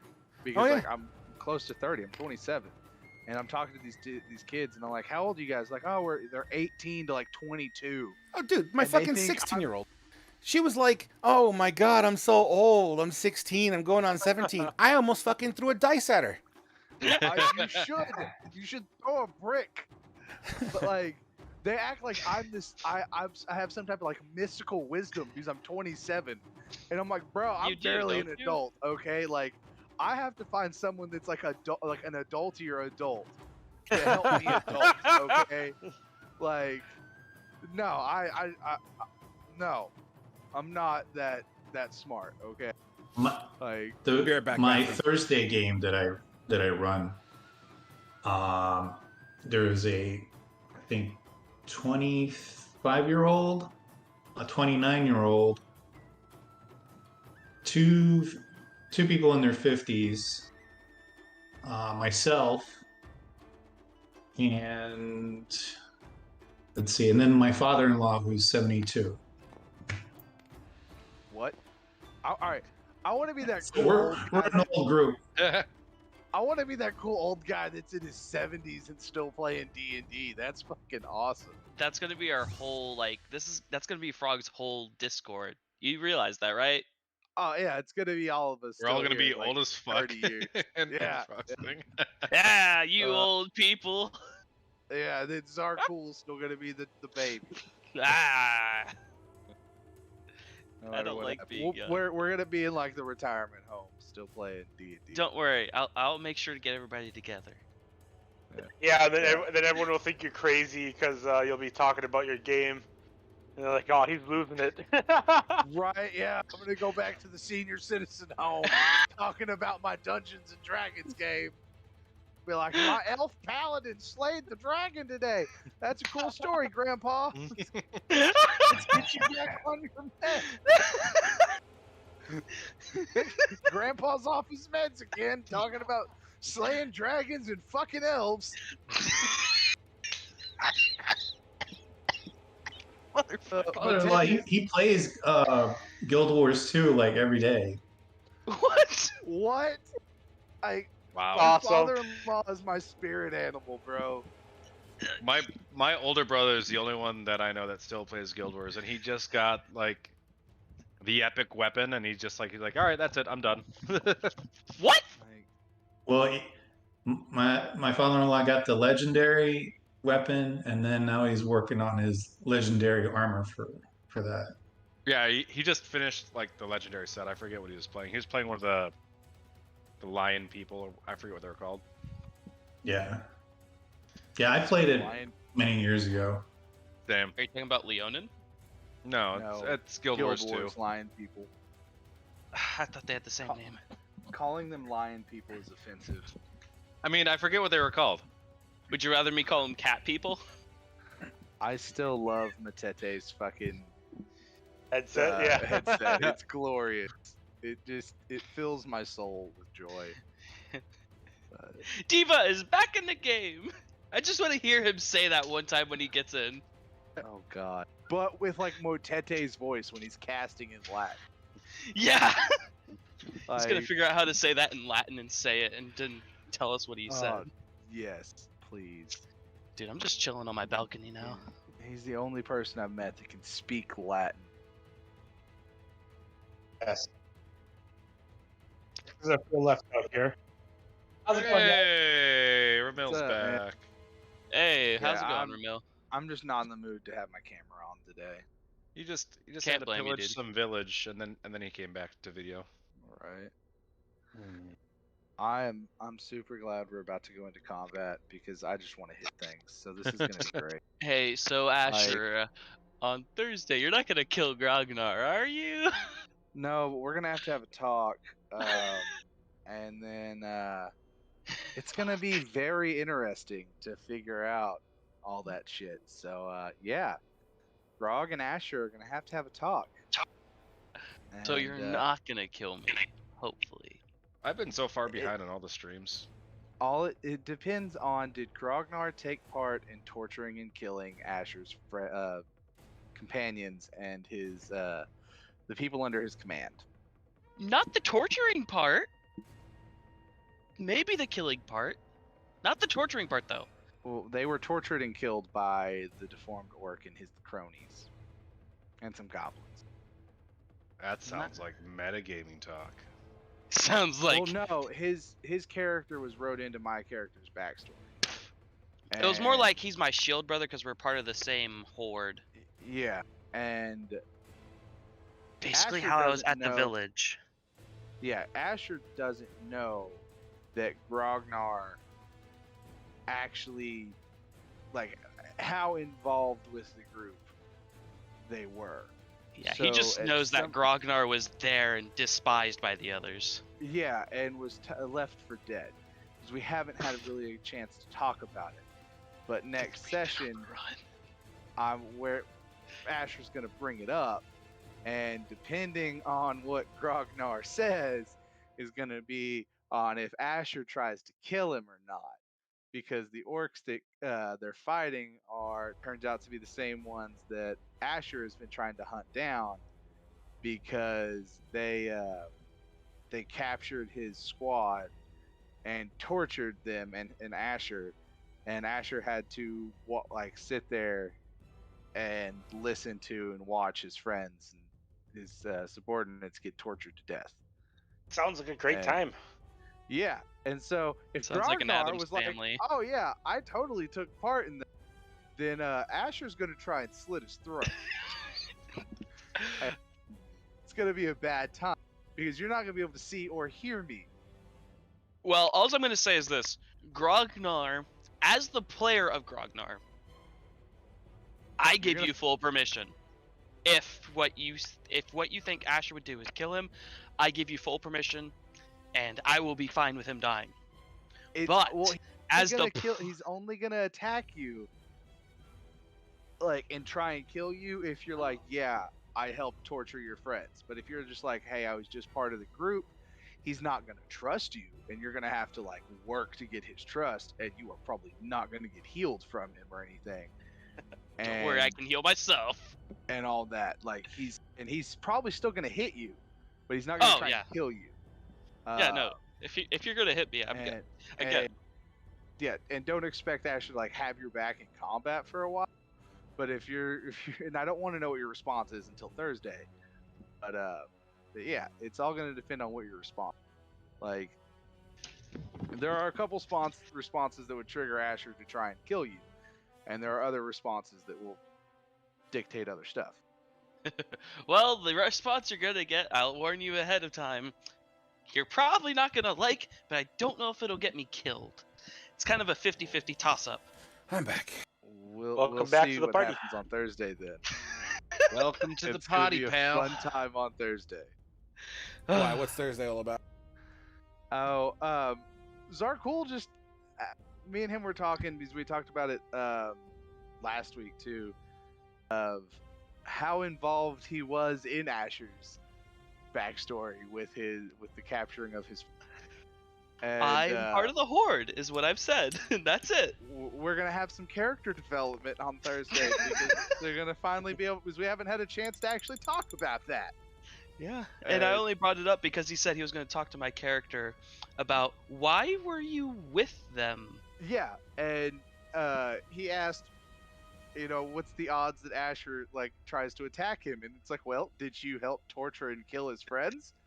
Who If knows? the answer is yes. Then there's gonna be some PvP. I was honestly going to roll a percentile die and see how involved I was. And I was going to ask Frog if that would be okay. There's certain answers that would trigger a Asher attacking Grognar, and there's certain answers that will trigger other things. But We'll find out on Thursday. So I'm excited now. I'm gonna proactively apologize for the map. Like I said, for some reason, when I had made it, it erased, and I had to make it on the fly. And this is the best I could have gotten in the time I had allotted to me. So I apologize if it looks kind of crude. It looks Oh pretty no, decent. it's only 1,000 times better what I could ever do. How dare you? I was trying to go for an elevation feel, you know? It reminds me of High Rise on Modern Warfare 2. I believe everybody's back. I heard Wrath's voice. I heard Ramil's voice, I believe.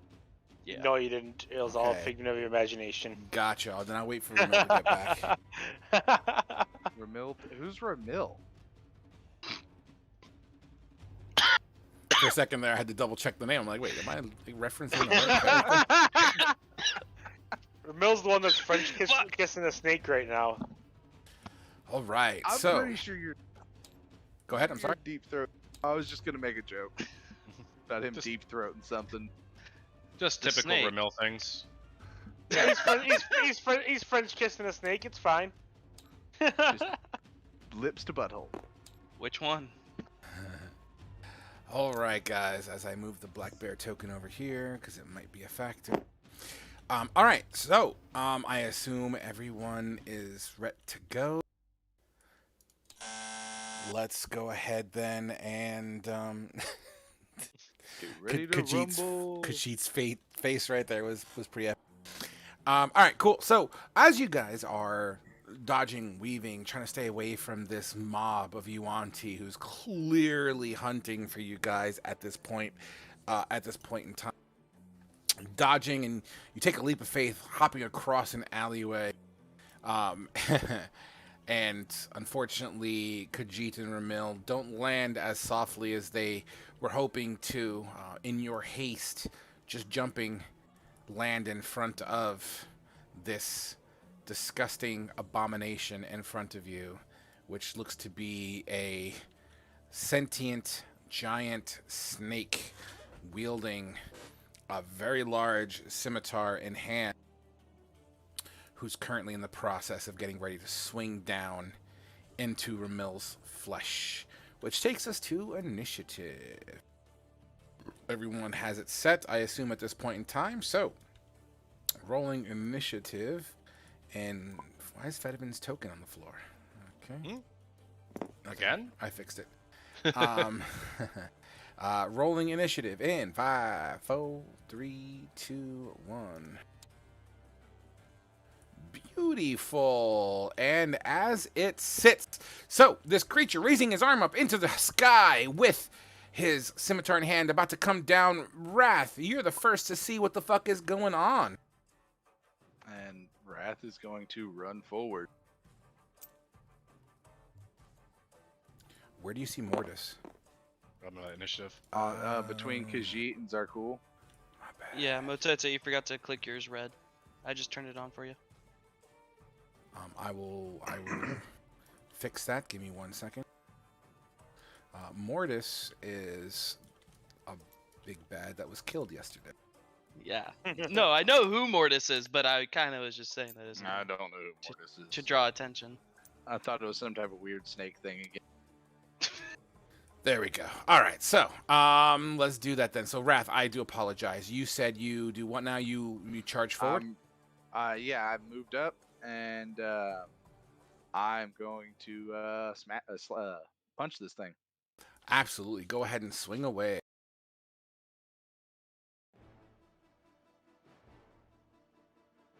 For a 14? With a 14 in your haste and slightly dimmed area. I mean, the light is very dim here. You could still see, but it's definitely one of those you got to kind of squint to see your enemy. But it's doable. Unfortunately, in your haste, you kind of swing wide just a tad. Swinging past as the gauntlets of thunder kind of, it kind of leaves a light trail of lightning as you miss. Okay. And then I'm going to... Alright. I don't know how the. Let me check the wording on something real quick. Sure. It's seeing if I can give myself temporary hit points or not. Okay, go ahead. Take a minute.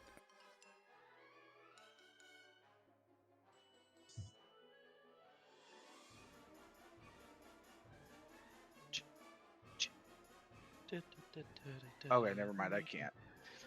I was checking to see if I could give myself the temporary hit points because I can do it equal time to my proficiency bonus, so twice per day. And I wasn't sure if it reset whenever I finished a long or short rest, or if it reset when I changed my armor model. But it doesn't reset until I finish a long rest, so no bonus health points for me. Okay. Which takes us to the Yuan-Ti Abomination raising its hand to swing down. Oh my god, does this thing really have 3 attacks? And it has advantage against me since I'm prone. It sure does. First one's going to come down. I have to hit towards Ramil because that was the first target I called. As he comes down, he's going to arc it to the left to try to nail Wrath, and then kind of swing it around again towards Ramil. So let's do that too. So in that order, 1, 2, and 3. A 19 would slam into Ramil as he begins to cleave towards Wrath. A 10 doesn't do it as you block this attack with your gauntlet. And then arcing in full circle with a 22 is going to nail Ramil again. Yep. Ramil, you would be taking 2 types, well, not 2 types, but 2 rounds of slashing damage. You're looking at 21. Ooh, yeah. Whack, whack. Are you down to 1? Yep. Yeah, you biff it, and this thing just fucking clack and swings right and just comes down on you. You're chopped pretty good as you start to feel blood dripping onto the rooftop. Does he have a bonus action? Nope. Next up then is Ramil. Okay, I'm going to stand up. Okay. And I'm going to cast Blur on myself. Ooh, do Link. Let me see what this does. Okay. Okay. Would that be your turn, or are you planning on using movement? That's going to be my turn for now. Okay. As you After I stood up, yep. You cast Blur on yourself. What does it look like when you cast Blur? It just looks like my image just starts to like someone with wearing beer goggles. They start to just see like my shape shifting slightly in my place. Okay. Beautiful. That brings us to Khajiit. As you see Ramil take 2 nasty strikes, Ramil does not look too good as he begins to kind of vibrate in the air and blur himself out. It is your turn, Khajiit. Am I prone with my roll? If you biffed it and rolled under a 10, you would start off prone, correct? Okay. I'm going to get up, and I have 20 movement. So I will slide right over here and take a slash at him. Make it happen. This is flanking, right? You get a +1, yeah. 16? A 16 absolutely makes purchase. Right. For 13.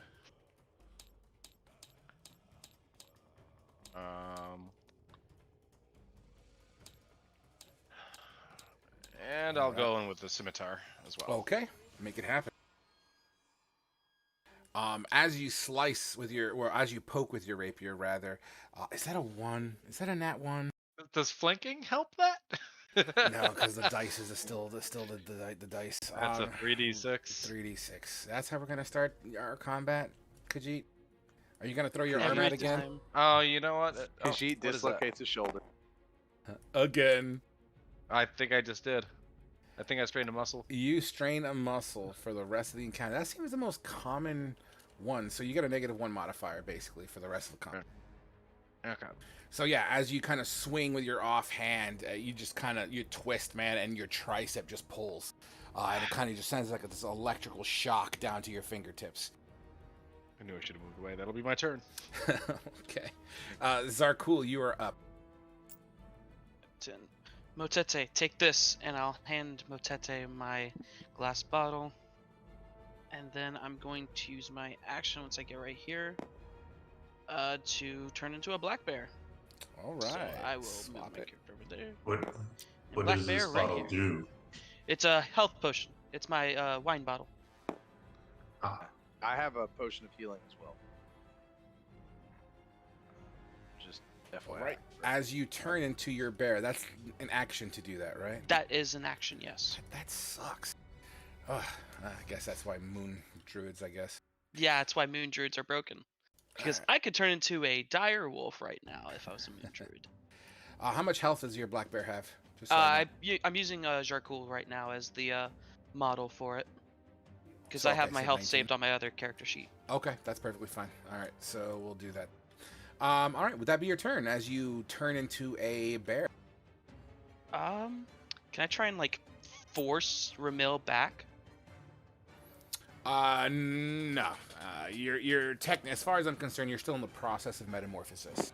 Okay, then nope, that's my turn.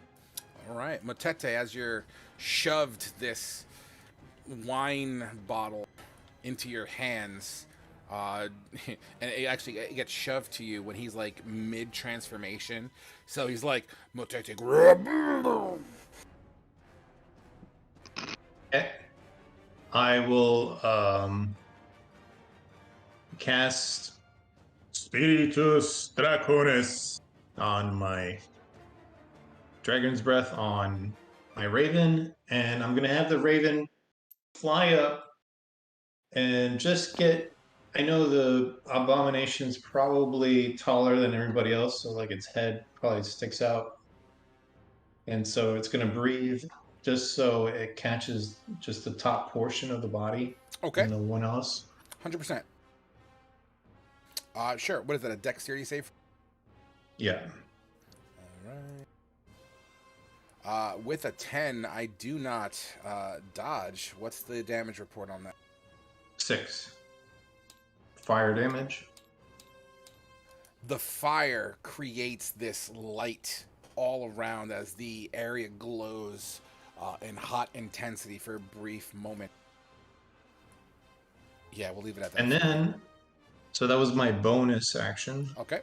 And then for my action, I will run over to Ramil and use my healer feat. And you should get 13 points back. Or no, sorry, yeah, 13.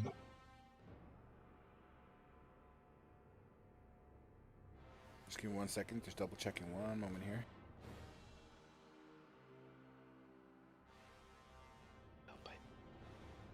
Sorry, I'm reading here. When using it to stabilize a dying creature, that creature also regains 1 hit as an action. You can spend the use of a healer's kit. Okay, there's a 2-parter. Okay, sorry, I misread that at first. Yeah, 100%.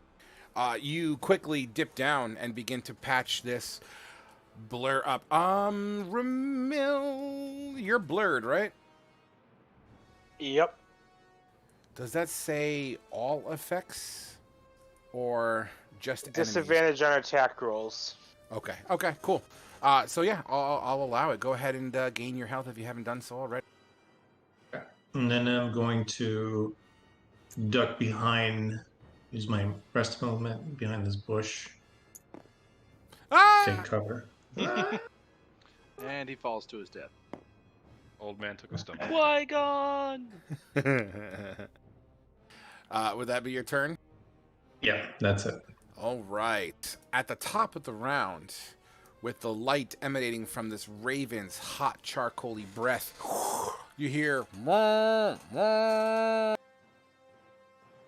right, Wrath, you're up. Taking a play from his buddy Anatanda's book, he's going to drop his shield, and everybody sees his other hand, his left hand, start getting, heavier metal like his right hand usually is, and start crackling with energy.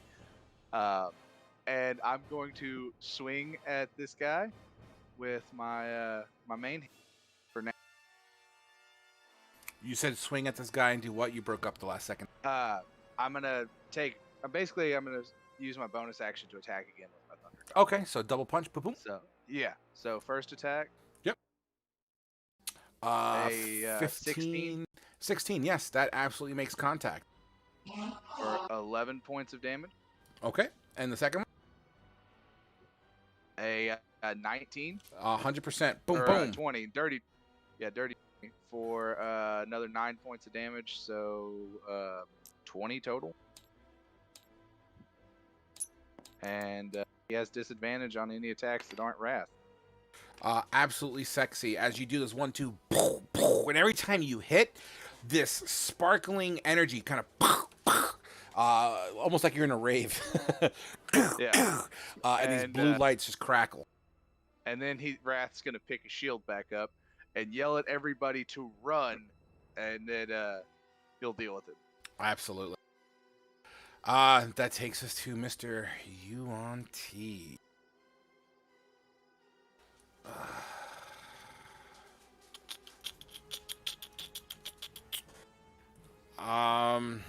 He does see a black bear in his face. I do. I see a lot of things in my face at the moment. I'm just double checking something.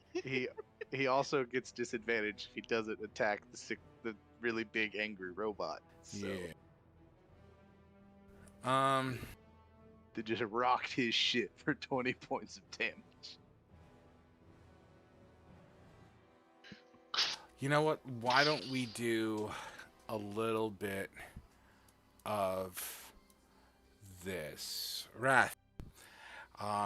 Give me a wisdom saving throw. This is gonna go great. 5. Do you have any inspirations you wish to use or no? Yeah, you know what? I do have a DM inspiration I forgot about, so I'll use that. Okay, beat a 15. A 10. That was a waste. Do you have of another time. one? No, Nope, we only you get can't one at a time. That was the joke. You're going to hear throws your gauntlets over the edge. You are magically compelled to take your gloves off and throw them over the edge. Hold a moment. Are you able to be disarmed magically? My armor says it can't be removed against my will, and with the Warforged, my armor fuses to my body. Does that include your gauntlets? Are gauntlets considered a weapon? My gauntlets are part of my armor. Okay. Are part of my magical armor. Well, that's the move I made. He wouldn't know that. So, as he whispers this, I would say whatever you have in your hands then that's able to be detached, you would throw it over the edge. See. So I'm guessing what is your shield? Yeah, I guess he'd throw his shield over because his the armor is incorporated into your body and can't be removed from your body against your will. Okay, that's fair. So the shield then, because obviously the Yuan-Ti doesn't know what the fuck you are. So yeah, the shield works then. I guess you just haul it out for now. Well, that sucks. I just lost. My AC drops by 3. Do As I like throw it off the edge or like? well, just I'll down tell to the you ground? what. Why don't you roll me a flat strength?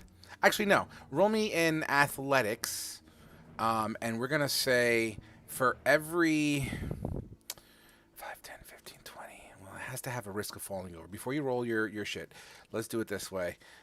What's the best way to scale? You know what? Even better. Roll a D100. Anything over 75 would be over the edge. Anything under would scale towards the edge in this general direction. Does that make sense? Let me show you. Let me look at the map. I was looking at other stuff. Yeah, look at the map. So you're chucking your shield in that general direction. If you roll over a 75, it goes over the edge. If you roll under a 75, we're going to scale it. You know, the lower the number, the closer the shield is to you. That sounds fair to me. So go ahead and roll a D100.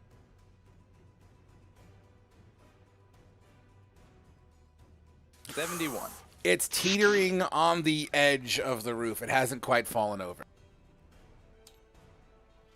That dot is where your shield is right now. Okay. All right, so that would be its turn as it takes its scimitar and holds it up in a defensive posture. Ramil, you're up. Okay, I got a strange question. Okay. Normally it's for water, but would my octopus be able to spray ink in its eyes with its ink cloud ability? You're right. That is a weird question.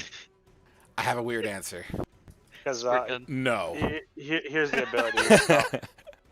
Squirt gun. It's like I can see you. It's kind of like a Go-Gurt. You just kind of squeeze the end of it and just kind of slide it forward.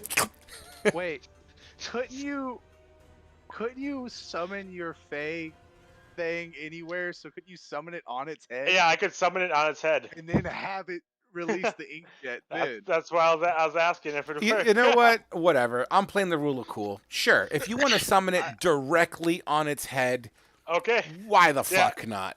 As an action, I'm going to summon it directly on its head, and it's going to. Okay, but I am going to. I'm going to make it fair. I'm going to give my creature a dexterity saving throw based on your spell save DC to make this a thing. Okay. Yep. So what is your spell save DC? 13. You know what? I'll actually use his legitimate dexterity saving throw in here. Please tell me you rolled a nat 1. No, I didn't roll a nat 1, but I didn't pass.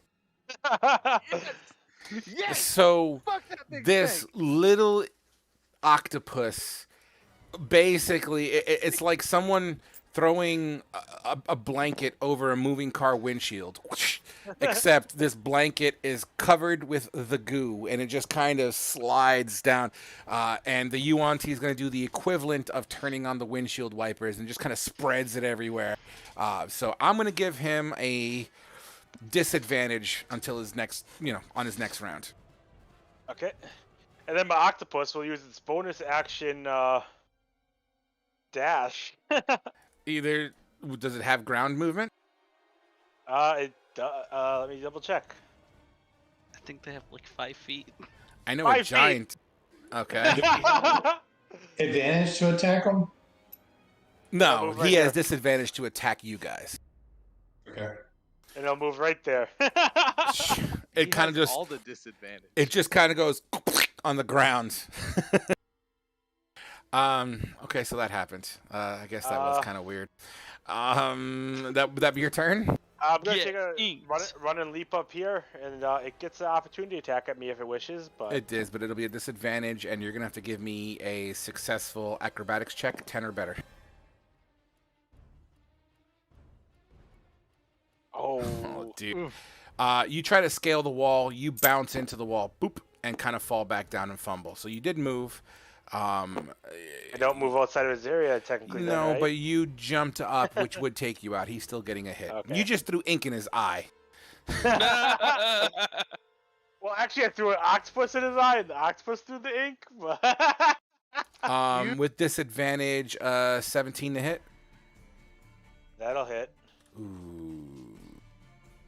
So we just saw an octopus pretty much give it the money shot. Basically. Yep. So what the Yuan-Ti is doing right now is kind of waving his fucking scimitar, swinging. He happens to clip you for 12 slashing damage in your movement around him. Would that be your turn, Ramil? That'll be my turn. Wild as that shit. Don't get used to that shit, because that might not happen all the time.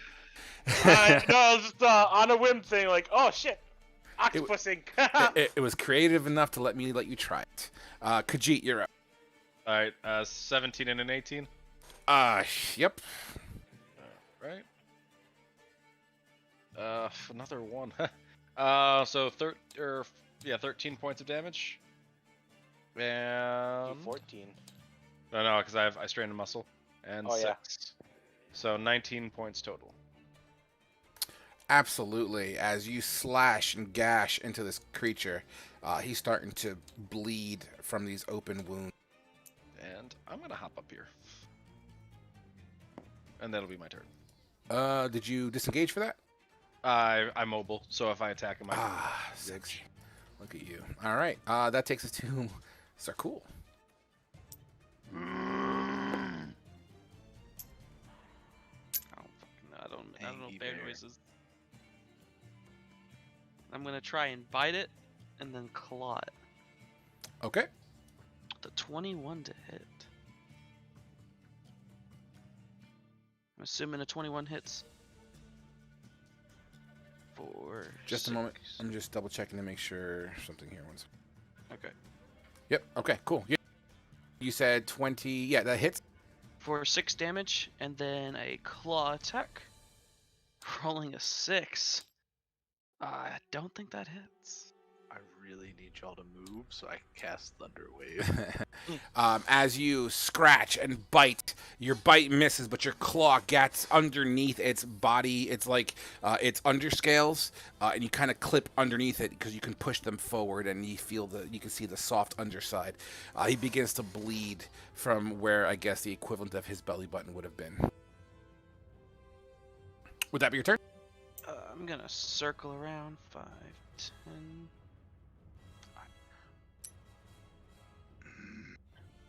Whoa. Yeah, right there. Y'all just love staying in Thunder Wave range, don't you? All right. Taking us to Motete. I'm gonna firebolt him. Ignis Esperante. 5 for 6 damage. And Yep. then Dragon's Breath. With my Raven. Same thing on his head. Is it half damage if I pass? Yeah. All right. So what is that? It's rounding 6 damage. So is that 12 in total? If he saved, it would have been 11. 11 damage. Oops.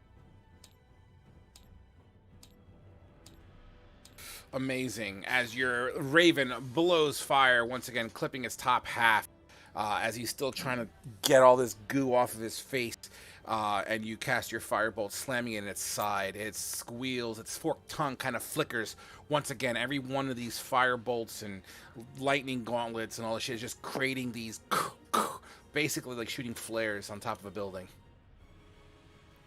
Would that be your turn? Yep. All right. That will bring us to the top of the round. The top of the round. Khajiit, roll me a d4, please.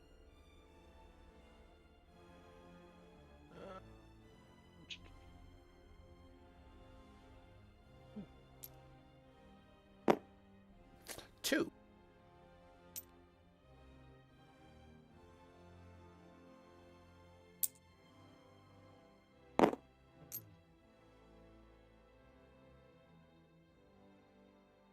A crash can be heard through a door on a rooftop, as well as one seen vaulting down onto an adjacent rooftop. Which brings us to Wrath. It's clobbering time because Wrath is pissed that he made him throw the shield that Nanu got him. And yeah, he's gonna do the old 1-2 pop again. Okay.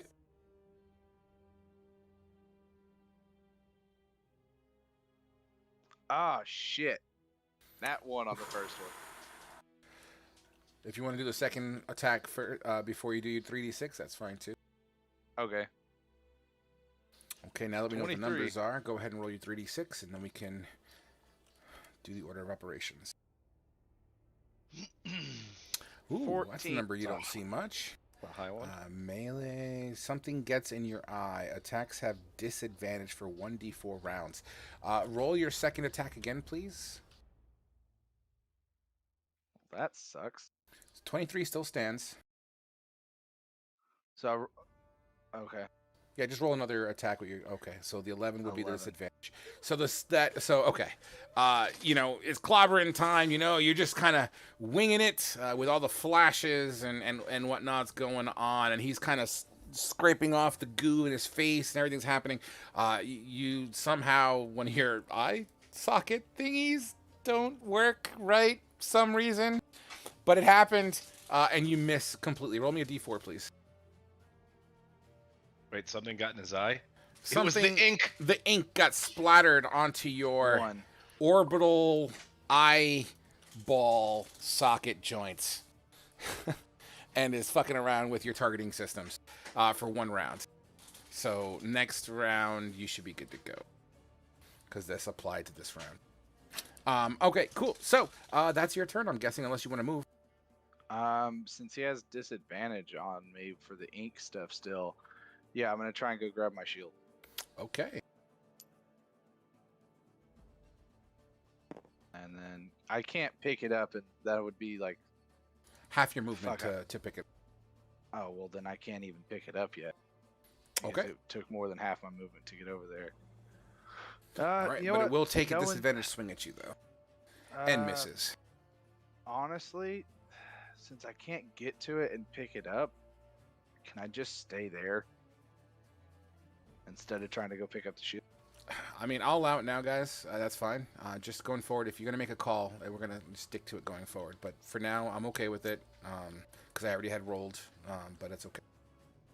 So, yeah, next time, and it goes for everyone, including myself, if you're going to make a call, we're going to stick to it, all right? All right. All right. Would that be your turn then? Yeah. All right. Yuanti finally begins to get the juices out of his eye. Still kind of squinting a little bit, forked tongue in the air. What's he gonna do?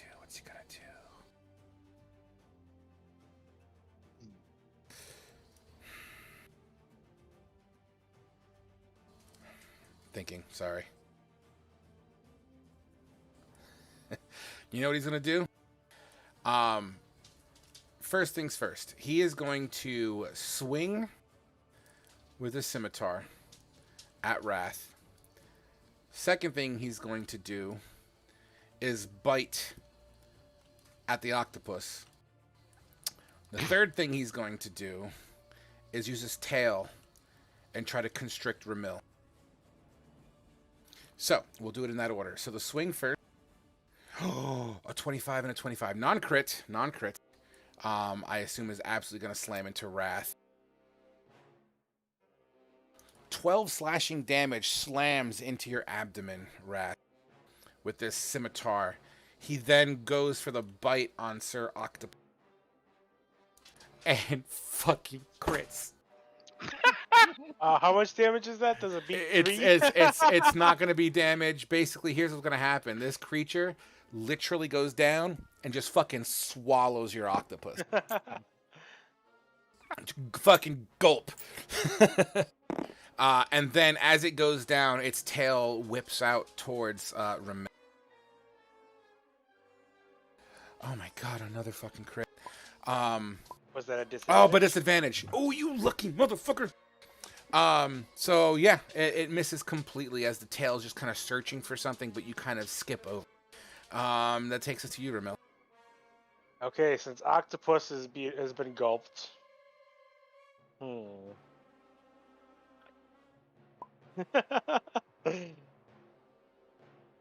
Okay, I am going to. Yeah, I can't really get up that fucking ledge too easily. You know what? Yeah. Fuck it. Lightning lure. Ooh. Okay, strength save, huh? Yep.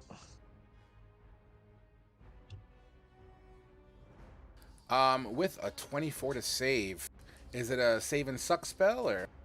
Save or pulled, but it would be pulled towards me, but and then take the damage if it's within 5 feet. So yeah, save and suck. Save and So, suck? yeah. All right. Yeah. As you kind of lure him through, it kind of whips just past him. And unfortunately doesn't make contact here. Would that be your turn? It does say if it's within 5 feet. Is it within? It is technically within 5 feet, though. You lash energy, strikes a creature your choice. You can see within 15 feet. Target must succeed in succeeding or be pulled up to 10 feet. Straight line. If this is within 5 feet of you. Yeah, I don't know about that word. Straight line toward you, and then it's a condition. Because he wasn't pulled, he doesn't take damage. Alrighty. Okay.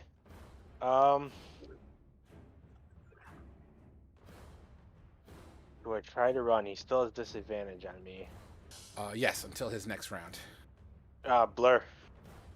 Oh, that works So, too. Yeah. I was talking Yeah, about I'm gonna try to jump up again. Fuck it. All right, give me that acrobatics or athletics. God damn it! You know, with the wounds you're taking, man, you're trying, man, but the pain is just so much you can't quite pull yourself up as you continue to scrape and slide. That is a 10-foot jump. 1 second. Ramil, the amount of times you've tried to jump up cliffs and duffed it. With an 8, does not hit you as the scimitar just kind of wings past you. Would that be your turn? Yeah. All right, Khajiit. So I came up here to kind of get a better look to see if the horn sounded anybody. Do these guys have torches, and would I readily see them without using any type of action? I will say that they have torches. Would you have seen them? Absolutely. They're not necessarily making it stealthy. And what was the third question on that? Oh no, I was just wondering if I could see them without taking like an action. I moved up here to get a look around the land. No. At this point, your passive perceptions, unless it's specified with certain conditions. But yeah, that's fine. I would say the one across the way, number 1, is probably easily seen. But there are some shrubbery that would probably break your line of sight for number 2. Okay. We have company. And then I'm going to look back down at this abomination guy, and I'm going to hop right off and do a downward thrust right on top of him. Ooh, sexy. I don't know how you'd like. I'll Just put it aside for now. If you're jumping through them, that's fine. Okay. 16. Absolutely hit. For 8 points of damage. 8 points of damage, slashing in. Follow up with a scimitar, which is not gonna hit. Oh no, well, it's 12. Does that hit? A 12 does not do it, unfortunately. Alrighty, and that'll be my turn. All right, Zarkul. Gonna make my bite and then claw again. Rolling a 6. A 6 does not do it as your bite snaps air. 15? A 15 on the claw does connect with the underside of this creature. Dealing 8 points of slashing damage. Wow, that's not bad for a little fucking bear. 2d4 plus 2, my friend. All right, would that be your turn? Yeah. But I try and impose as much as I can, get as big, trying to block view of Ramil almost. Absolutely. Would that be your turn? Yep. All right, Motete, you're up. Gonna use Toll of the Dead on it. Wisdom save? Is it a wisdom save? Yeah. Mm-hmm. Yeah. An 11 doesn't do it. Okay. 4 damage, and then Dragon's Breath. And that's a dex save, I believe. Does not save. 12 damage.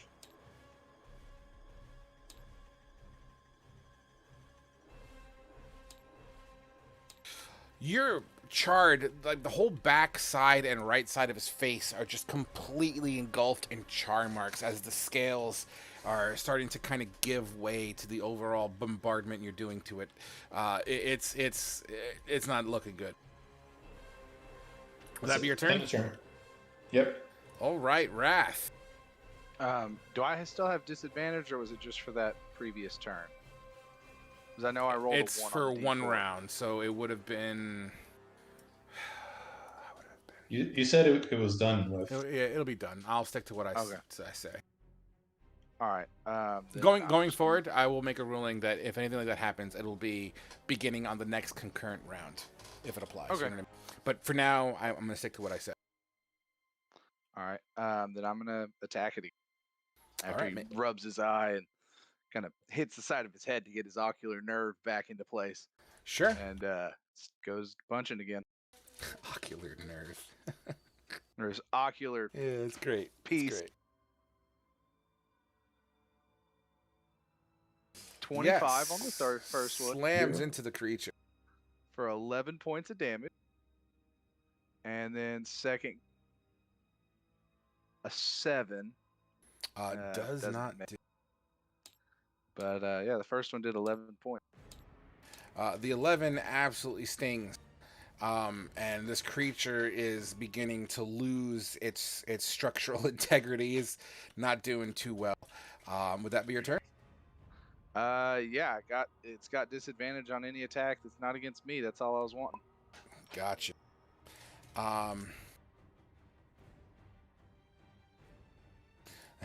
Very good. All right, so what I did skip was the two Yuan-Tis and the other ones who pull out their longbows. And let's randomize it here. Let's go with Wrath 1. I don't know who's moved right now. That's Khajiit, so that's me. I'm just checking ranges. it'll be disadvantage. Wrath 1, Khajiit 2, Motete 3.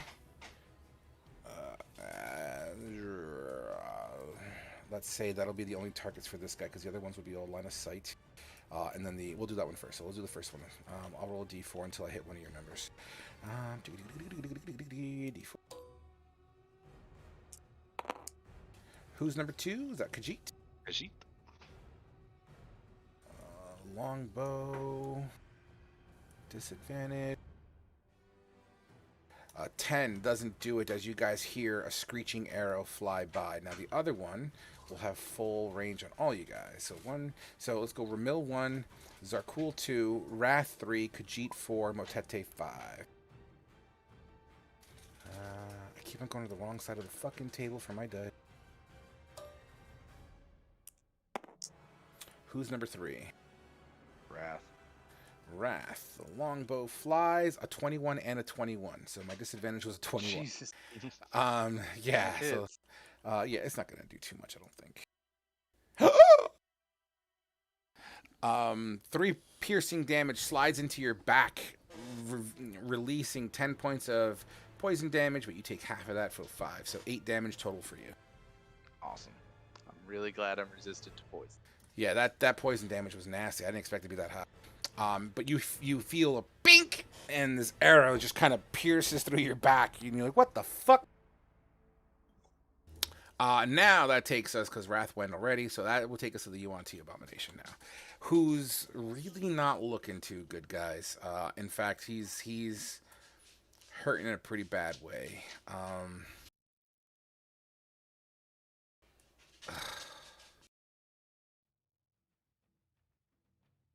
Concentration. That ain't gonna work. You motherfucker. You know what? He's just gonna go down swinging. Yeah, he's gonna go down swinging. That's what it boils down to. He's gonna do a bite, a scimitar, and a tail.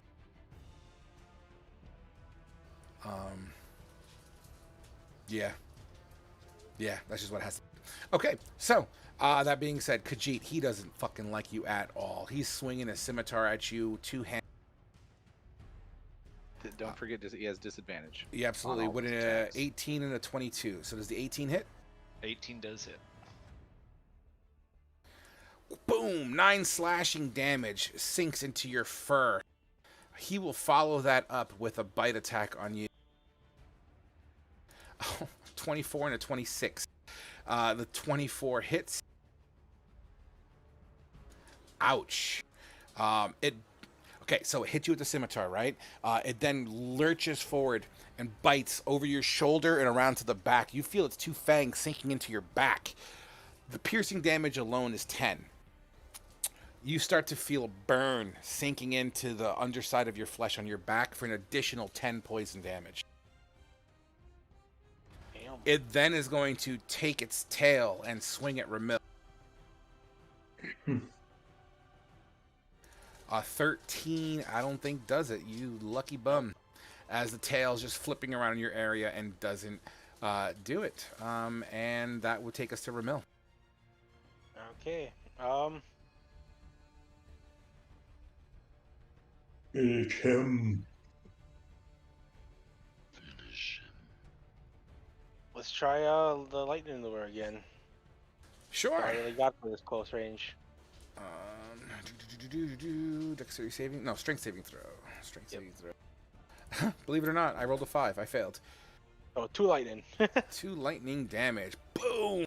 As your lightning tendrils kind of wrap around it briefly and then kind of pop and explode. That's my turn. Actually, wait. So the octopus is dead, right? It's currently swallowed, but I think because it's a fake creature, it just kind of dissipates when it dies. But thematically, he swallowed it. Okay. Just wanted to double check. Yep. And that is it. Okay, Khajiit. Son of a bitch! Do not touch Khajiit! 17. 17 does it. You know what? I don't care. I'm He's making sure. 16. A 16, is that your offhand? Okay, double hit. Offhand. Alright, so there's 17. And then there is the scimitar. Sorry. So it's 16 and 7. So 25. How do you kill it? I stab this thing in the gut with a rapier. I pounce on the rapier, grabbing its chest, and I just swing around its neck with the scimitar, coming back down on the other side, grabbing my rapier again. Oh my lord, as you swing around, you keep the scimitar on his neck as you kind of wrap around corkscrew style, leaving this. You don't cut its head off, but you basically slice it all around, damn near to the bone. So the only thing holding its head to its body is just bone. And you slide back down. This creature lands on the ground in front of you. Licks the scimitar's blood off. And that'll be Khajiit's turn. And we might come across this creature again. Let me just... Oh, you know what? That's not Khajiit's turn. I'm gonna shimmy over here to the side. Alright, shimmy away. And duck down. Okay. So we still have 2 combatants on the table, which go before Wrath, for the record. So Zarkul, what do you want to do in this situation? So that's 5, 10.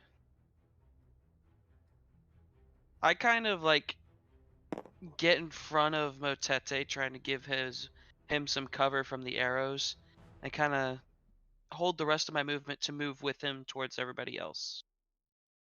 Okay. Will that be your turn? Yep. All right, Motete. So which way are we going? It's a great question.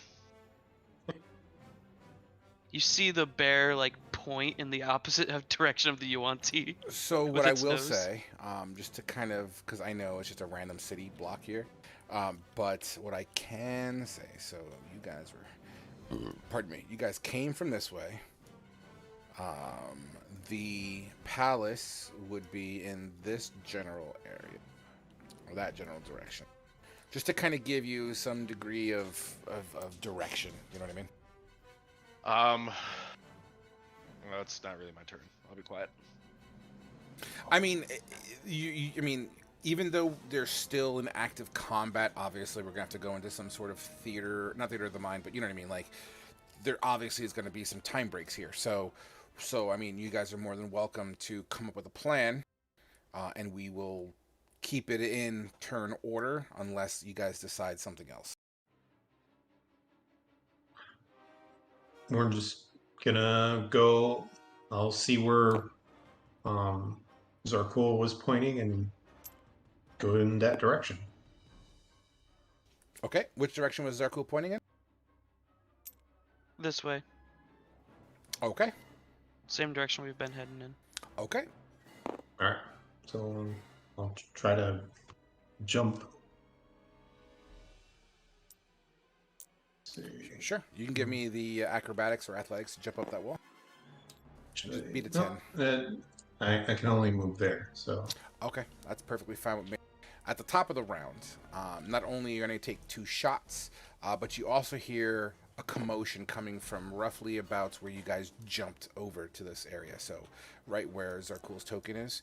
You don't see anything, but you definitely hear a rumble about.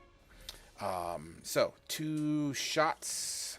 Let me call my shots this time for sake of time here. So, the only people that this guy can really see is the bear and Wrath. So he'll take a disadvantage shot at one of you two. Odds or evens, Wrath?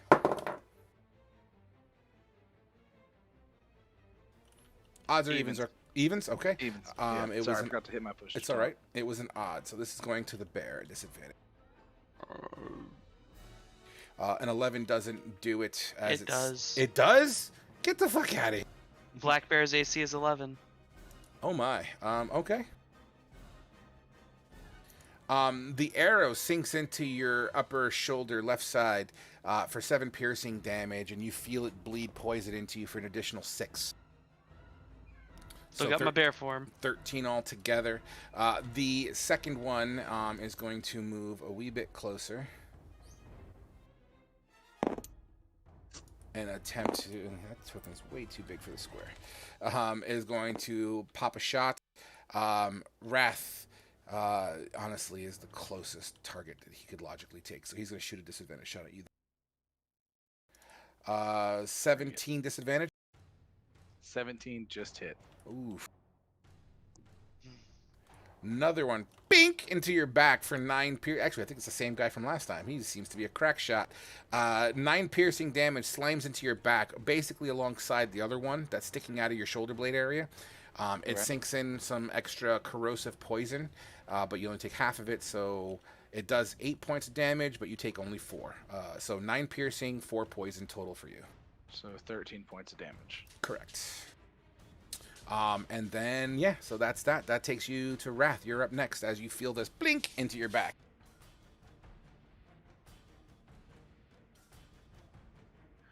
All right. I am going to move over to my shield and at least attempt to pick it up.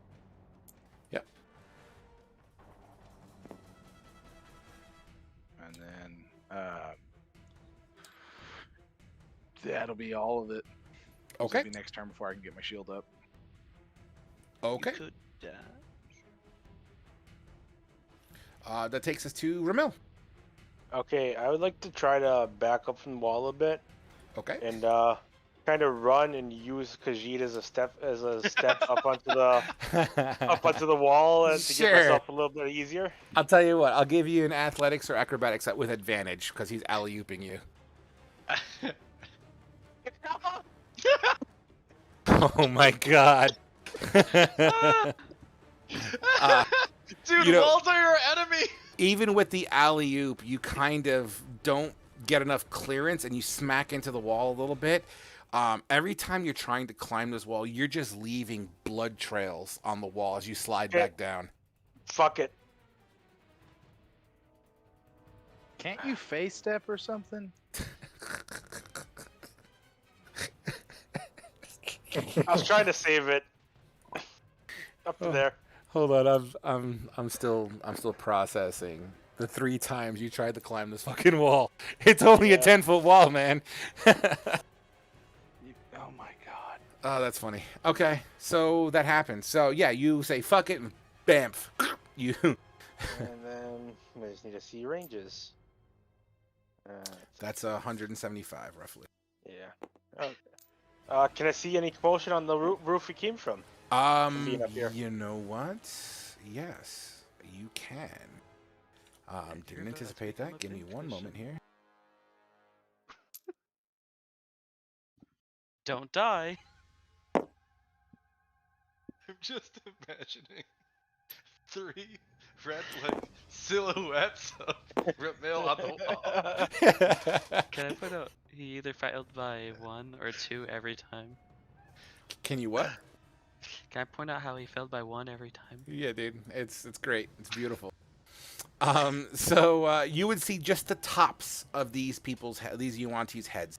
They don't have eyes on you directly yet, but you definitely see like just the tops of their head. This one here, I'm going to try to scorch it with a firebolt. The top of his head. Okay. I'm going to give that a disadvantage because you're literally looking. Unless you have spell sniper. Do you have spell sniper? Nope. Okay, so I'll give you a disadvantage shot at that. F15? Fucking 15 hits it, yeah. 2 damage. Scorch his head. You actually see the firebolt hit the top of its head and just kind of erupt off of it. And you hear a little bit of an abyssal ow. Nice Michael Jackson in the Pepsi commercial. Okay, that's my turn. That's fucked up. Awesome. That takes us to Khajiit.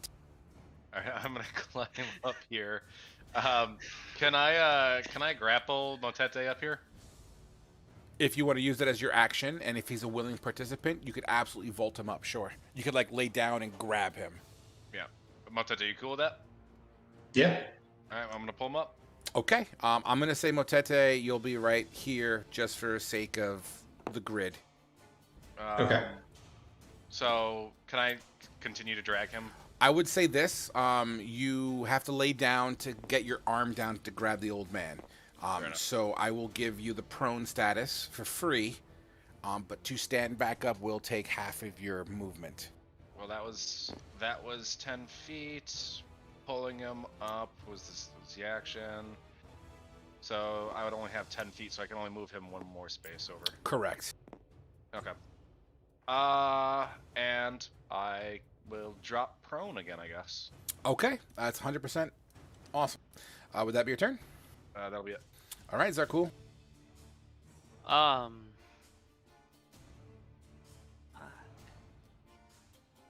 Seeing how much Wrath's been beaten up, I'm gonna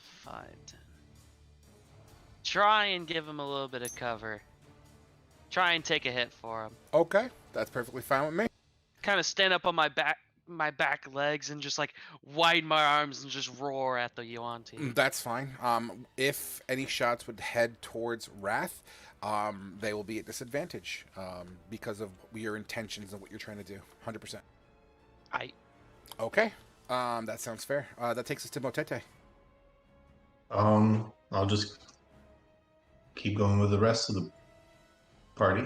Gotcha. Now remember, guys, suspend disbelief. So there's still rooftops past this corner where the arrow's pointing here. Like there are still rooftops, which we would go into Theater of the Mind at that point, because obviously I'm not going to build that shit in real time. But if you choose to continue to go that way. Yeah. Okay, so go ahead and move your token. Which way you going? Which way are we headed? Well, you'd have to move your movement off the board. When you're off the board, then we go into Theater of the Mind, but everyone else is still subject to being shot at as long as they're on this board. Okay. Well, I'll move off the board then, because I don't want to get shot. Fair enough. So as long as you have your full movement. So you're dashing then? Yeah. Okay, you are effectively on the other side of the board. I'll just put you right here for now. You're in this area, and for shits and grins, I'll say you're kind of ducking down behind some bushes that you just walked past, trying to break line of sight for fairness. Would that be your turn? Mm-hmm. Okay, Yeah. I assume your Raven is following you? Yes, of course. Okay. Next up, the other ones. The other ones... You know what? Are they gonna feel like I'm gonna reveal so many We're times? about to find out, that's for sure. So the first one, the second one. Oh my god! You don't know what happened, but they're struggling. So, I literally rolled a 3 and a 9. So Hey, Will, what's your family member? Khajiit. A shot towards you. What's range? I'm prone too, so it should be at Oh, disadvantage. disadvantage no matter what anyway. So, boom, boom, boom, boom. 16 and a 10 doesn't do it as an arrow flies just over your head. The other one, you know what? He's having a lot of good luck shooting at Wrath. Let's continue to shoot in Wrath's direction with disadvantage. A 12. Doesn't it? So Well, if it would hit the bear, hold I on. mean, I'm getting there. So give me a second here. I'm trying to because you are intentionally giving him cover, which was made the disadvantage. The 12 is your AC, so let's give it a 50-50 to actually hit you. Why don't you roll me a d20? If it's an even number, it hits you. If it's an odd number, it misses you completely. it's an even number. This is gonna hurt. It's definitely gonna knock you out of bear form, that's for certain. Oh yeah, I already do that. So as your bear stands up in its hind leg, doing that menacing little bear fucking roar on your hind leg thing, it literally hits you center mass, right in your chest for 7 piercing damage. Then begins to bleed poison in you for another 10. Immediately, I believe you revert back to yourself. that is my current HP, and I'm right there. Wrath, you see your buddy take an arrow to the chest as the fur begins to turn into, well, fur. I forgot you're a cat. So big brown bear fur turns into kitty fur, and reverts back to his original self. That would be their turn. So Wrath, you are up. Wrath is gonna pick up his shield and tell Zarkul to run, and then I'm gonna cast, because I have 1 spell slot left. I'm gonna cast Expeditious Retreat on myself. Okay, awesome. Go ahead and link that for everyone. Fix my AC real.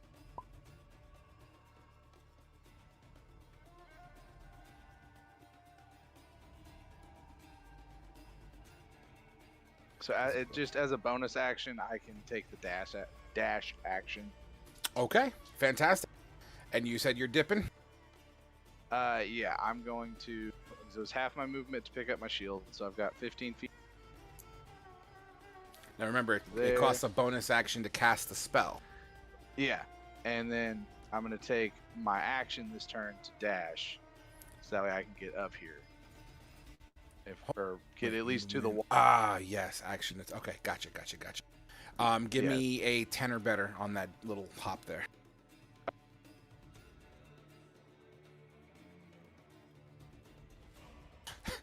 Okay, good. Because I was about to have you 16. slip in Ramil's blood spots. Yeah. And then- Absolutely. Yeah, you kind of grab up and you just kind of pull up yourself on your feet.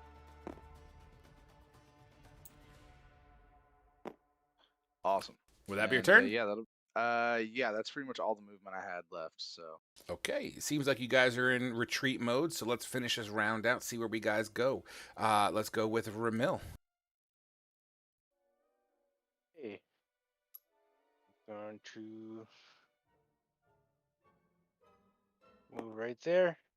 And I'm gonna ready a firebolt for anyone who comes into range. Okay. You talking about the ones on the other rooftop?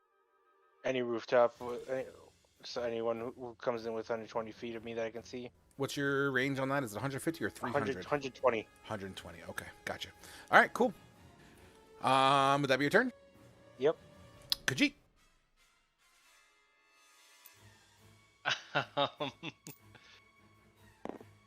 I'm going to bonus action dash.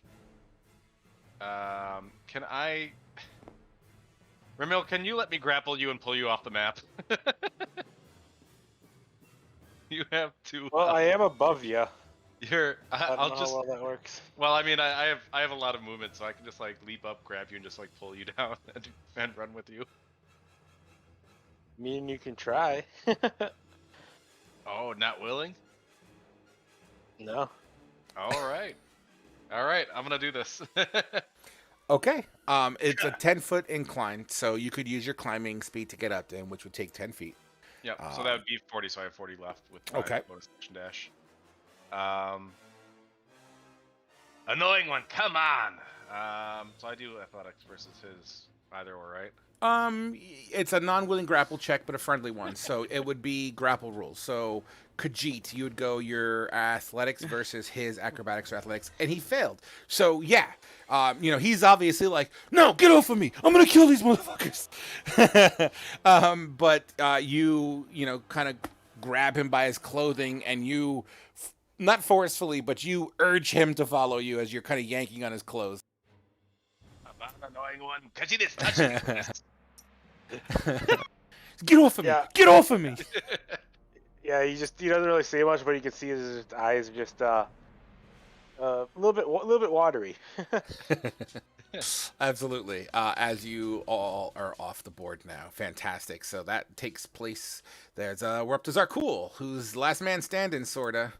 Down there, at least. 30. Gonna climb up with my cat claws. Yep. Using 10 feet. Wrath just yells at you to run. 5, 10, 15, 20. That's where I get. Are you feeling Okay. too? Sorry. No. Is your token to scale? Like, that's how small Yeah. you are? That's how Okay. small I am. I'm 5'1". Okay, cool. Me likey. Since everyone else is off the board and the assumption is they're still hauling ass, we'll go straight to the Yuan-Ti and then Wrath. So, first off, let's see if these guys are still fucking this. Who just scaled up my character? One fucking biffs it. The other one actually leaps up, grabs his bow, cocks it back. Whoever's touching my character with the right hand, stop. And what's the range of the longbow again? 150 feet without Oops. disadvantage. Max range is 600. All right, so this is a non-disadvantage. Rolled a 6 anyway. As his arrow flies right past. The other ones, you know what? Zarkul. Because Yeah, this I just bush, saw that. This bush is breaking line of sight on Wrath. We said it was 150. That's within range. This is gonna fuck. This might sting. This might sting. I can roll shit. Oh my god. Did you just crit me? That sounded like I just crit you. One away from crit, but it does hit you. Oh yeah, I'm down. Yeah. Unless okay. he literally rolls ones. That's a possibility, but the poison damage probably. Actually, in total, it was only 7 damage. 5 piercing, 2 poison damage. As you're running, this arrow slides right into your thigh. You squelch, and just kind of pass out with the sharp pain in your hip. And you kind of hit face first under your own momentum. The arrow snaps in half as it collides with the floor. Wrath, you hear a crack as the arrow snaps in half, halfway sticking out of his femur. That's great. Shit. The other one's gonna shoot at you, Wrath, disadvantage because of the rate. Oh my god, with a 20. How much? Yo. Nope, Wrath is dead. I think Wrath and Zarkul died. So Yeah. I actually rolled a 2 for piercing damage and a 5 for poison. Cut that in half, 3. So what is that? So That's 5 damage. 1 HP. Oh my left. god. So in your back again, bink, and you just hear kind of like a as the circuits in your back kind of sparkle a little bit. Wrath is fucked up, but he's fueled Wrath, by it is rage. now your turn. Really, very pissed off and wanting to fight, but realizing he's pretty fucked up and seeing Zarkul drop, not wanting to lose anyone else, he's going to run up to. I'm gonna pick up this scrawny cat fucker, and as my bonus actions, I assume picking him up is gonna be my action. Correct. I'm gonna bonus action dash. Okay. Because Expeditious Retreat Yep. lets me take dash as a bonus action. Is it a concentration? It is a concentration. I just realized that. Roll me So a I will have Constitution saving throw. And what do you got to beat a 10, right? Those, I think. Yeah. Do you get proficiency? 21. Whew. You're in the plus fucking 5. zone, bro. Yeah. And so I'm gonna throw the cat over my shoulder and just haul ass. Absolutely. Does That'll take you off the carrying- board. All right, cool. Absolutely. So we go into Theater of the Mind at this point, as a collection of arrows can be heard and somewhat seen, as it's not completely dark yet. Occasionally you'll see the silhouette passing by you guys. Arrows thunking off of stone, concrete, wood, and linen, as there are things on these rooftops that were once on the map, but because it got deleted. Yeah, guys, you eventually get to a moment where you can all duck behind. Good question, Zarkul. Why don't you throw 2 up for me, please? I was gonna say while we're running, I'm gonna try and give Zarkul the health potion that I have. Okay, you are able to force feed. And go ahead and just roll that up, and then we can flavor it. So, as you're running, how are you force feeding this thing to him? I'm just grabbing it from like my belt pouch, and kind of like what Zarkul does with his wine bottle, I'm ripping the cork out with my mouth and just pouring it into his mouth. You shove this fucking thing down his throat, and you're multitasking here, and you kind of have him over your shoulders like the rack. I don't know if you know that wrestling move, so he's kind of face up, mouth up, and you're just glugging it into his mouth, and you kind of grab him by the throat, and you literally kind of jerk your hand around, forcing him to swallow. Go ahead and roll that. So 4 health. 4 plus 2, so it's 6 health. Okay. Zarkul, you're choking and coughing on a health potion as you come to. And also bouncing on Wrath's shoulder. Correct. Where's Motete? Where's Yes. everyone? I could use some help. Uh, Okay. I'll heal both of them if we got time. you have my So, flask, right? Yeah, I'll give it to him.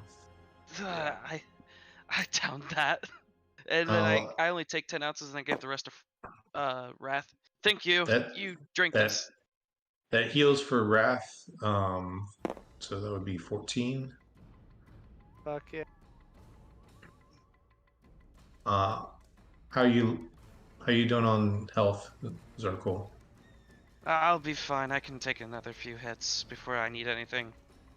Just if I fall down again, I'm gonna be a little bit out of luck. Khajiit. I can't do. Wait. We've all taken we did take short we did rest take a since- short rest. Yeah, Okay. so we can all be healed by it. All right, so that's 13. Yeah. Zarkul, do you still have your flask? Is there anything left in it? Hooded one. Do you have another one for annoying one over here? He's pretty injured. He actually healed me right in combat. Yeah, I can't heal Ramil Oh, okay. anymore. Well, then, Zarkul, give your flask to Ramil. There will be 10 left after the 20 you take. Okay.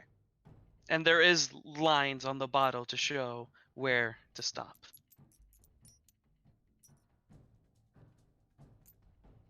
And there, your guys' magic healer is out of spells. That's Ramil, if you would like to add 10 HP, you can. Or you can just save the flask for whenever one of us is downed. and Wrath is currently moving at like 120 feet around because I can move, dash, bonus action dash for 10 minutes. So that's what 90 feet a turn. Keeping up with the cat people for once. So at this point, as this is all happening, I'm going to go ahead and flavor and say that you guys were able to dip down behind one of those little miniature walls that those sea life roofs have, as you're kind of patching each other up, chugging down some shit. As you're laying down, you still hear these arrows just kind of, pinging around you in your general area. Everyone throw me a perception. Fuck.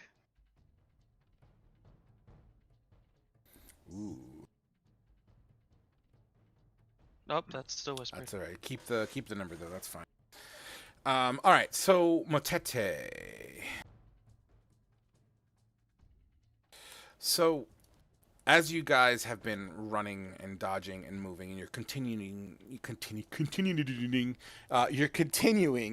heading in the general direction of this palace. You are close enough now, and you kind of, even with your old eyes, the reason why your eyes focus on this is because there's a torchlight in arm that kind of shimmers around the outside of this figure you see that's still a decent ways away, but you're clear enough to see it. And he looks like this.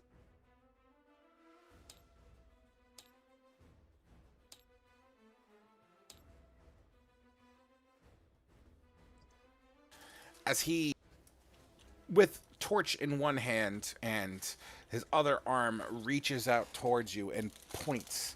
There's no sound, nothing. All he does is you see him kind of pointing in your area. And once again, he's a decent ways away, but he's at least far enough away where you can still see and make out his actions, right?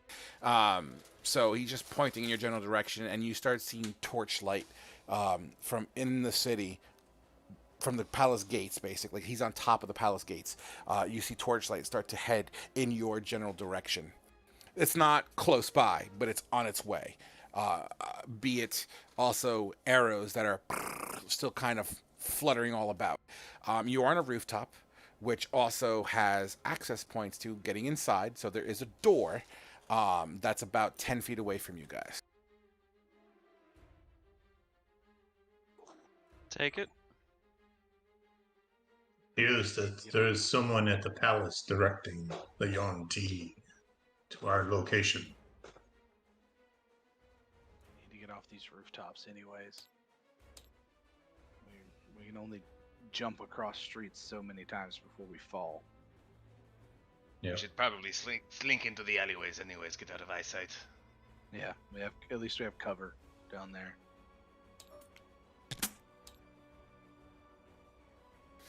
Okay. What are you gonna do? You gonna take the door, or are you gonna scale the building? What's the plan? Wrath is Take the going door. to the door. Okay. You know what? Just because I fucking can. Doesn't matter. So an arrow just misses one of you guys as it kind of flies past your ear. You make your way to the door, which is not locked. As everyone, come on, let's go! And you make your way inside this dark corridor, this dark staircase. As there's no lights in the sun at this point, as set completely. The humming of the slight wind and sand that keeps on mixing about this entire time, as well as the sounds of horns and voices in abyssal. Humming about. At this point in time, you're fully out of line of sight of all Yuan-Ti in the area, as you are on the 3rd floor of a building inside a staircase. Clear the house and we at least try and rest here. We Well, saw what went last time. does it have a entrance to the sewer? Yeah. We You have could to check definitely the make house your way first. to the 1st floor if you want. Okay. Yeah. And Khajiit will help with that. Sure. As you make your way to the 2nd floor, because you're on the 3rd, so you make your way down the steps. Once again, it's kind of dark here. In fact, I'm going to go on a limb and say it's pretty. If you don't have dark vision, chances are you're not going to be seeing much of anything at this point. So I'll give you guys a chance to react to that situation. Are their windows like boarded up like the other houses that we've been in? Correct.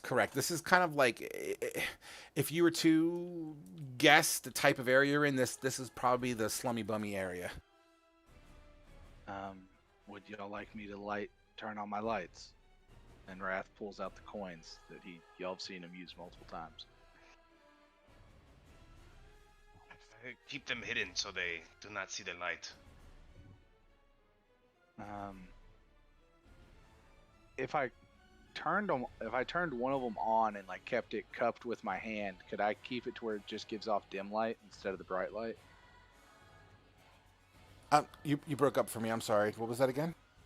If I turn, so with the way it is now is when I activate one of the coins, it gives off bright light for 5 feet, and then a dim light for 10 feet.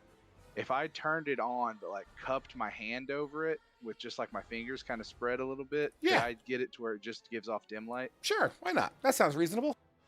Okay, then that's what Wrath is going to do. He's going to click on one of his lights and just put his hand over Yeah, it. you basically turn a flashlight into a candle. I'm okay with that. Yeah. Okay. Yeah, kind of using his hand as like a hooded lamp. Yeah. That sounds reasonable and fair. So I'm totally cool with that. So as you do that, the people that don't have dark vision, you would, as your pupils dilate and take in the light, you pass by the room on the second floor. Very similar design as the previous place that you kind of ejected yourself out of, as far as size and shape, except this bedroom door that you walk by, it's weird, right? Like, as you walk past, you look inside just briefly, and you see shelvings and furniture kind of in the way, right? The door itself looks to have been smashed open. There's definitely, like, the door is on one hinge, it's splintered, broken, and there's furniture it looks like the furniture was propped up against the door before it was smashed open, essentially. You go ahead. Sorry. I was gonna say, is the door smashed in enough to make like a way through? Yeah, absolutely. Could you check it out?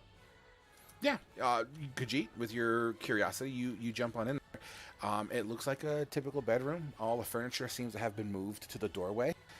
It does appear as if there was some sort of forced entry here. The ground itself, with all the debris on the floor, it looks like something was pulled through the debris, as there seems to be a lined clearing heading out of the door into the hallway. Okay, so no like obvious like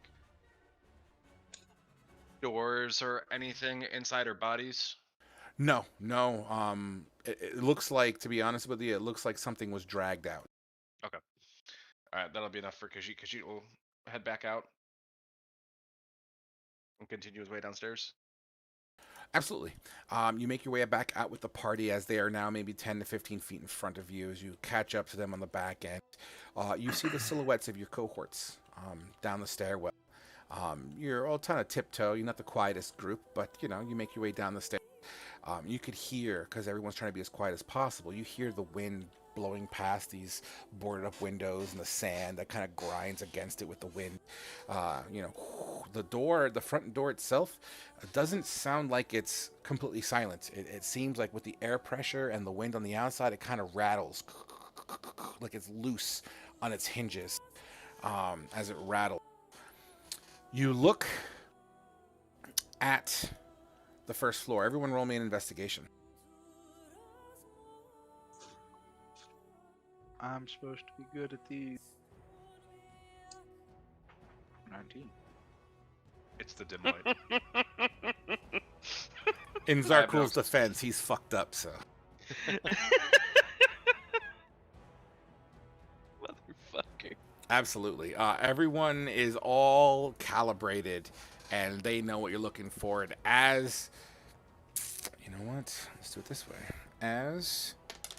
Zarkul's over there like, the schnozberries taste like schnozberries. As Motete looks around on the floor, you notice, with a little bit of light that's kind of coming off the coin, you notice the floor has a couple of like stains on it that seems to flow.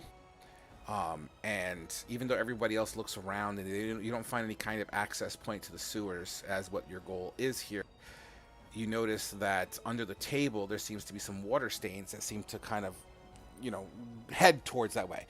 And you flip the table and you pull back the carpet, and there is a manhole cover. I found one. Hey, let's get inside. So there is a little bit of an issue here. As this manhole cover, it's a perfect fit, and there's no finger holes. Would a crowbar fit in there? You're more than welcome to try. Or I what have do you a need? crowbar as well. Sure. Why don't we go with fucking A. I mean, it's a tool, so I guess use your pack that the tool comes in. I guess using your dexterity. Is that an option? Do you have an option for that on your I mean, sheet? I have my thieves tool with dexterity. I can use Sure. these. Why the fuck not? That sounds fair. 16. And I'm gonna say at advantage because he's helping you with his crowbar as well. 17. Yeah, so it takes a good second or two. The first time you try, it slips again, and you kind of wedge it. You take Wrath's crowbar, he kind of taps the top, kind of forcing it in a little bit, and you're able to get a lip on it. And as you peel, or rather, as you pry the manhole cover open, it has an effect as if you're opening up a soda pop for the first time in a long time. This manhole cover hasn't been open in a hot minute, so it kind of like,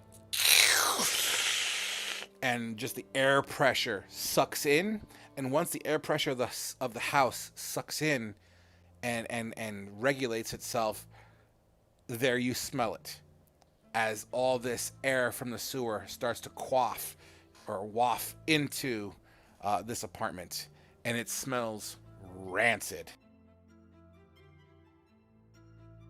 I fucking hate the sewers. Would y'all like for me to go down first and make sure it's safe before everyone else goes down? Let's just do this. I can handle myself pretty well up close. Sure. All right. Because he's Wrath- one He's more like, breath of fresh air. Sure.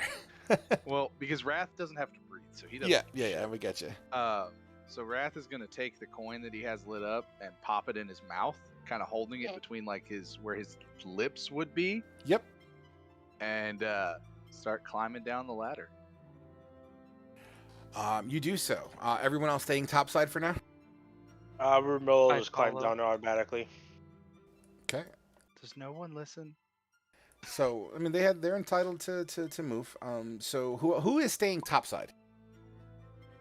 So while this is happening, Khajiit is kind of taking the carpet and kind of putting it to like where it was, and kind of like setting up the table so it doesn't look like we clearly went in the sewers. Okay. As you're doing this, and we'll get to what happens down below with Ramil and Wrath in a hot second here, but as you're kind of prepping all this to cover your tracks or something of the sort, you'll see torchlight pass by underneath the front door. Like the light moves under the door, creating that shadow effect that's moving, and kind of walks past. We should hurry, familiar one, hooded one. I know Montete's not here, so I guess you'll just follow. Matete's gone? He said BRB. Oh, I missed. Gotcha. All right, cool. So, Wrath. Clink, Yes. clink, clink, clink, clink. You seem to be descending 10 feet, 20 feet, 30 feet, 35 feet. And as you get closer to the 35-foot mark, that's where the floor is. It's literally a rabbit hole here, right? So, like, there's no visibility, nothing until you get all the way to the bottom. And the first thing you hear, as it is pretty dark down here, it's in your mouth, so you haven't quite turned around to kind of illuminate the area yet. You hear like as you step down, a little bit of like pooled water or some sort of fluid at your feet. You look around and turn off your sense of smell. You look around and it's a fucking sewer, man. All right. I'm gonna just see that Ramil's on the ladder, and tell him to let him know it's like about a 35-foot descent. Yeah, he's about 10 feet And- to your head. So as you head down, obviously he can't come down unless you move out of the way. But as you say that, I guess Ramil, you could react to that if you wish. Yeah, if I see him moving, I'll do The last little bit is a fireman slide. Okay. And I'll kind of step to the side to let him come down, and then I was gonna light up one or two more of my coins, because I have like 4 of them total, and have them around just to see what I see around me. Yeah. So it's very similar to what you remember, right? So you have this river of let's call it liquid, and that's Shit about river. Yeah, shit river. About 5 feet below the edged platforms, right? The platforms themselves are only about 5 foot wide, single file, and right now you're just in one long tube corridor, and it seems to go out. And unfortunately, your light doesn't go far enough to see where it goes from there. I'm gonna look around while everybody else is coming down, and see if I see, or before anyone comes down, look and see if there's any evidence of the rat people. Investigate. Roger, 1 second.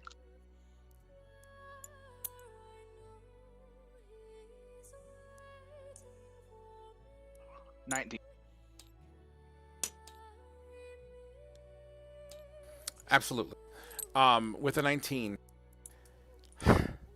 you see smaller rats kind of running up and down the pathway, the platform. You kind of look with the coin in your mouth still, and you're kind of channeling it like a flashlight a little bit with it while it's in your mouth. And you look down towards Shit River, which spooks some of, yeah, I called it Shit River. And it kind of spooks some other rats that seem to be swimming away from you in Shit River. Another one seems to be floating down on something that's buoyant enough to maintain its weight as it continues to go down in current. And it kind of stands up on its hind legs, and then you see its whiskers reflect back some of your light, and it kind of just looks at you. Wrath immediately shoots a firebolt at it. Sure, roll the hit.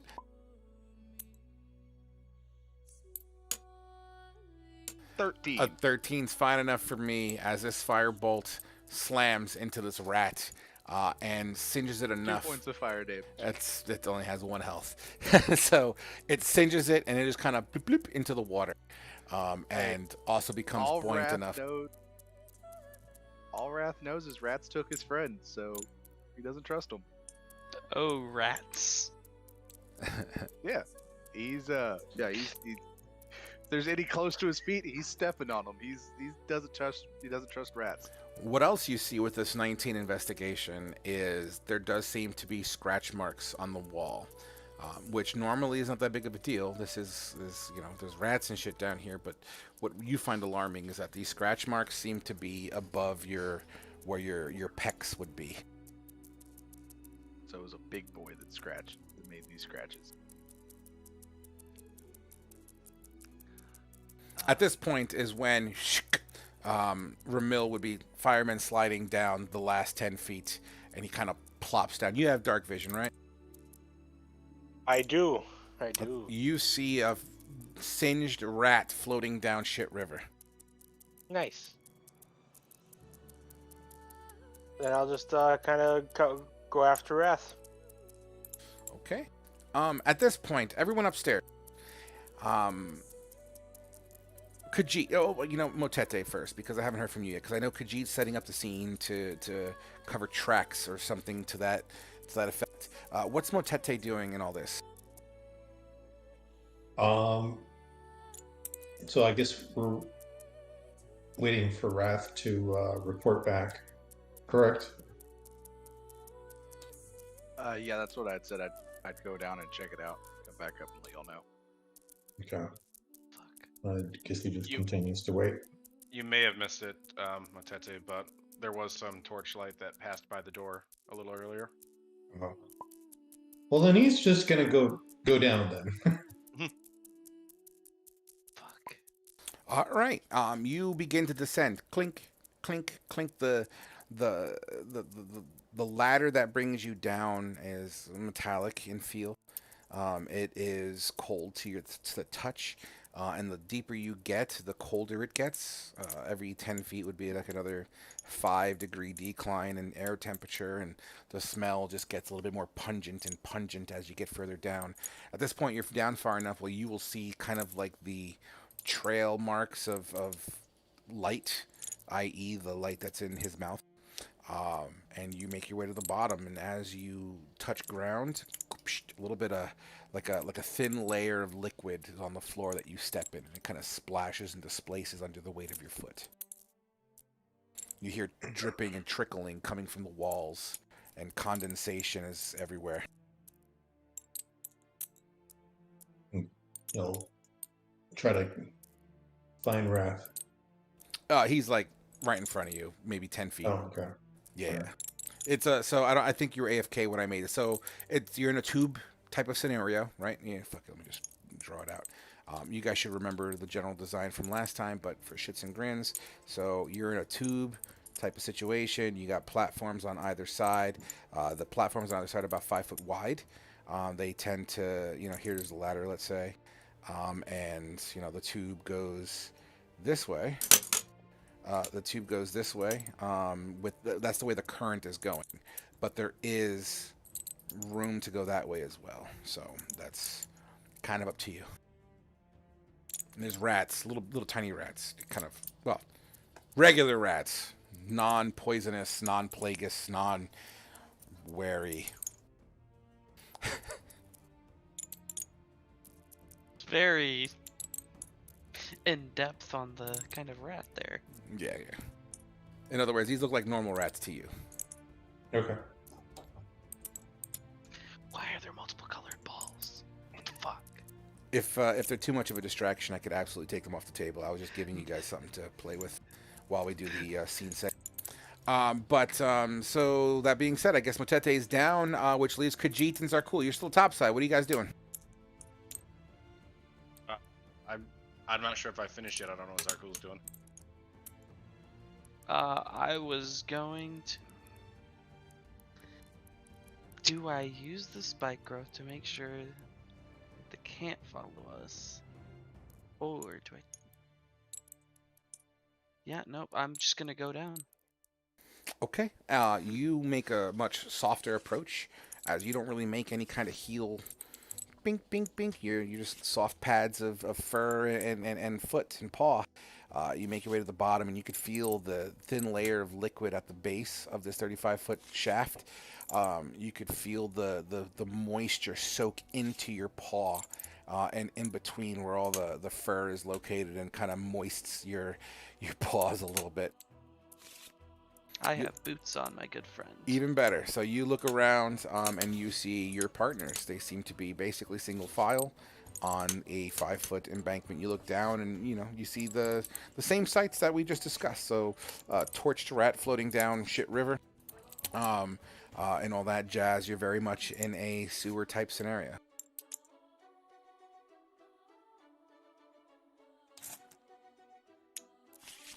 Okay, that takes us to Khajiit. At this point, Khajiit, everyone is downstairs in the sewer, it seems. Okay. And I'm pretty much just trying to get the table over the manhole cover, and pretty much like a piece of the rug over the manhole cover while I slide it back up and over. Sure. You know what? Why don't you roll me a deception check?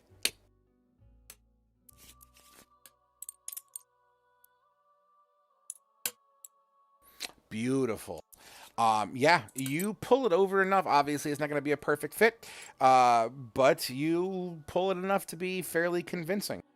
And as you kind of slide the manhole cover and kind of put it back into place, it almost sounds as if you walked into a soundproof room. So I don't know if you've ever done that before. I've walked into a recording studio, but the ambiance is definitely more of like a... and like just sound does not echo here because you're like completely tightly enclosed at this moment. As soon as it encloses, Khajiit's just gonna sigh. Khajiit hates the fucking sewers. As you take a deep breath in through your mouth, I just thought of it. It's pungent enough that the air has a taste. Not a horrible, profound taste, but it's definitely not air totally. Because he's just gonna do one of these deals and then slide down the You, ladder. you do so, and you slide all the way down 35 feet. And you make your way, and all 5 of you are now in the sewer tube next to Shit River, surrounded by random rats here and there, kind of scurrying about. Honestly, I think that would be a great place to curtain call. I know we have 10 minutes to burn here, guys, but I would hate to get into the next chapter and leave you outside of that. I think this is a decent place. Yeah, I think it's a decent place. So we'll curtain call it there, guys, before we open up the next layer of our Shit River. Yeah, guys. River. Yeah. Secret river.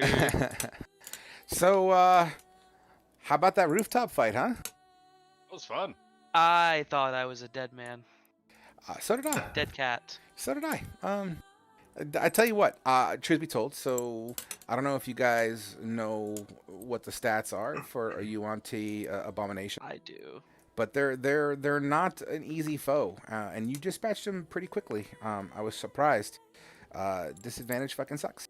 So yeah, so that happened. But well done, guys. Well done. I think you guys took a decent amount of hits, especially for not having a long rest, which is something you might want to consider by next session. Yeah. Oh yeah. I was hoping you guys are gonna fucking long rest today, but I guess it just Me wasn't. too. It wasn't in the stars, I guess. I mean, it didn't really feel like a situation where we could long rest, right? I mean, you know me. I roll with the punches. It depends on the situation. But you know, if a DM is pushed, DM has to push back. But yeah, guys, I think tonight was interesting. Still kind of, you know, in the realm of cat and mouse and escaping. In this case here, it's more like snake and rat. But Cat. a cat, yeah, snake and cat and rat, mouse and shit, river. And metal toy. So much. Chew But toy. But yeah, guys, so we will dip it there. I know, Motete, you're going to be out of here in like 5 minutes. So before you dip, let's open forum, guys. Any questions, comments, or concerns with tonight's session? I mean, honestly, I love this session. Yeah, it was. Oh, it was tough. So I'm going to, let me turn the stream off real quick so we could have a quick question and a calibration scenario real quick. 1 second.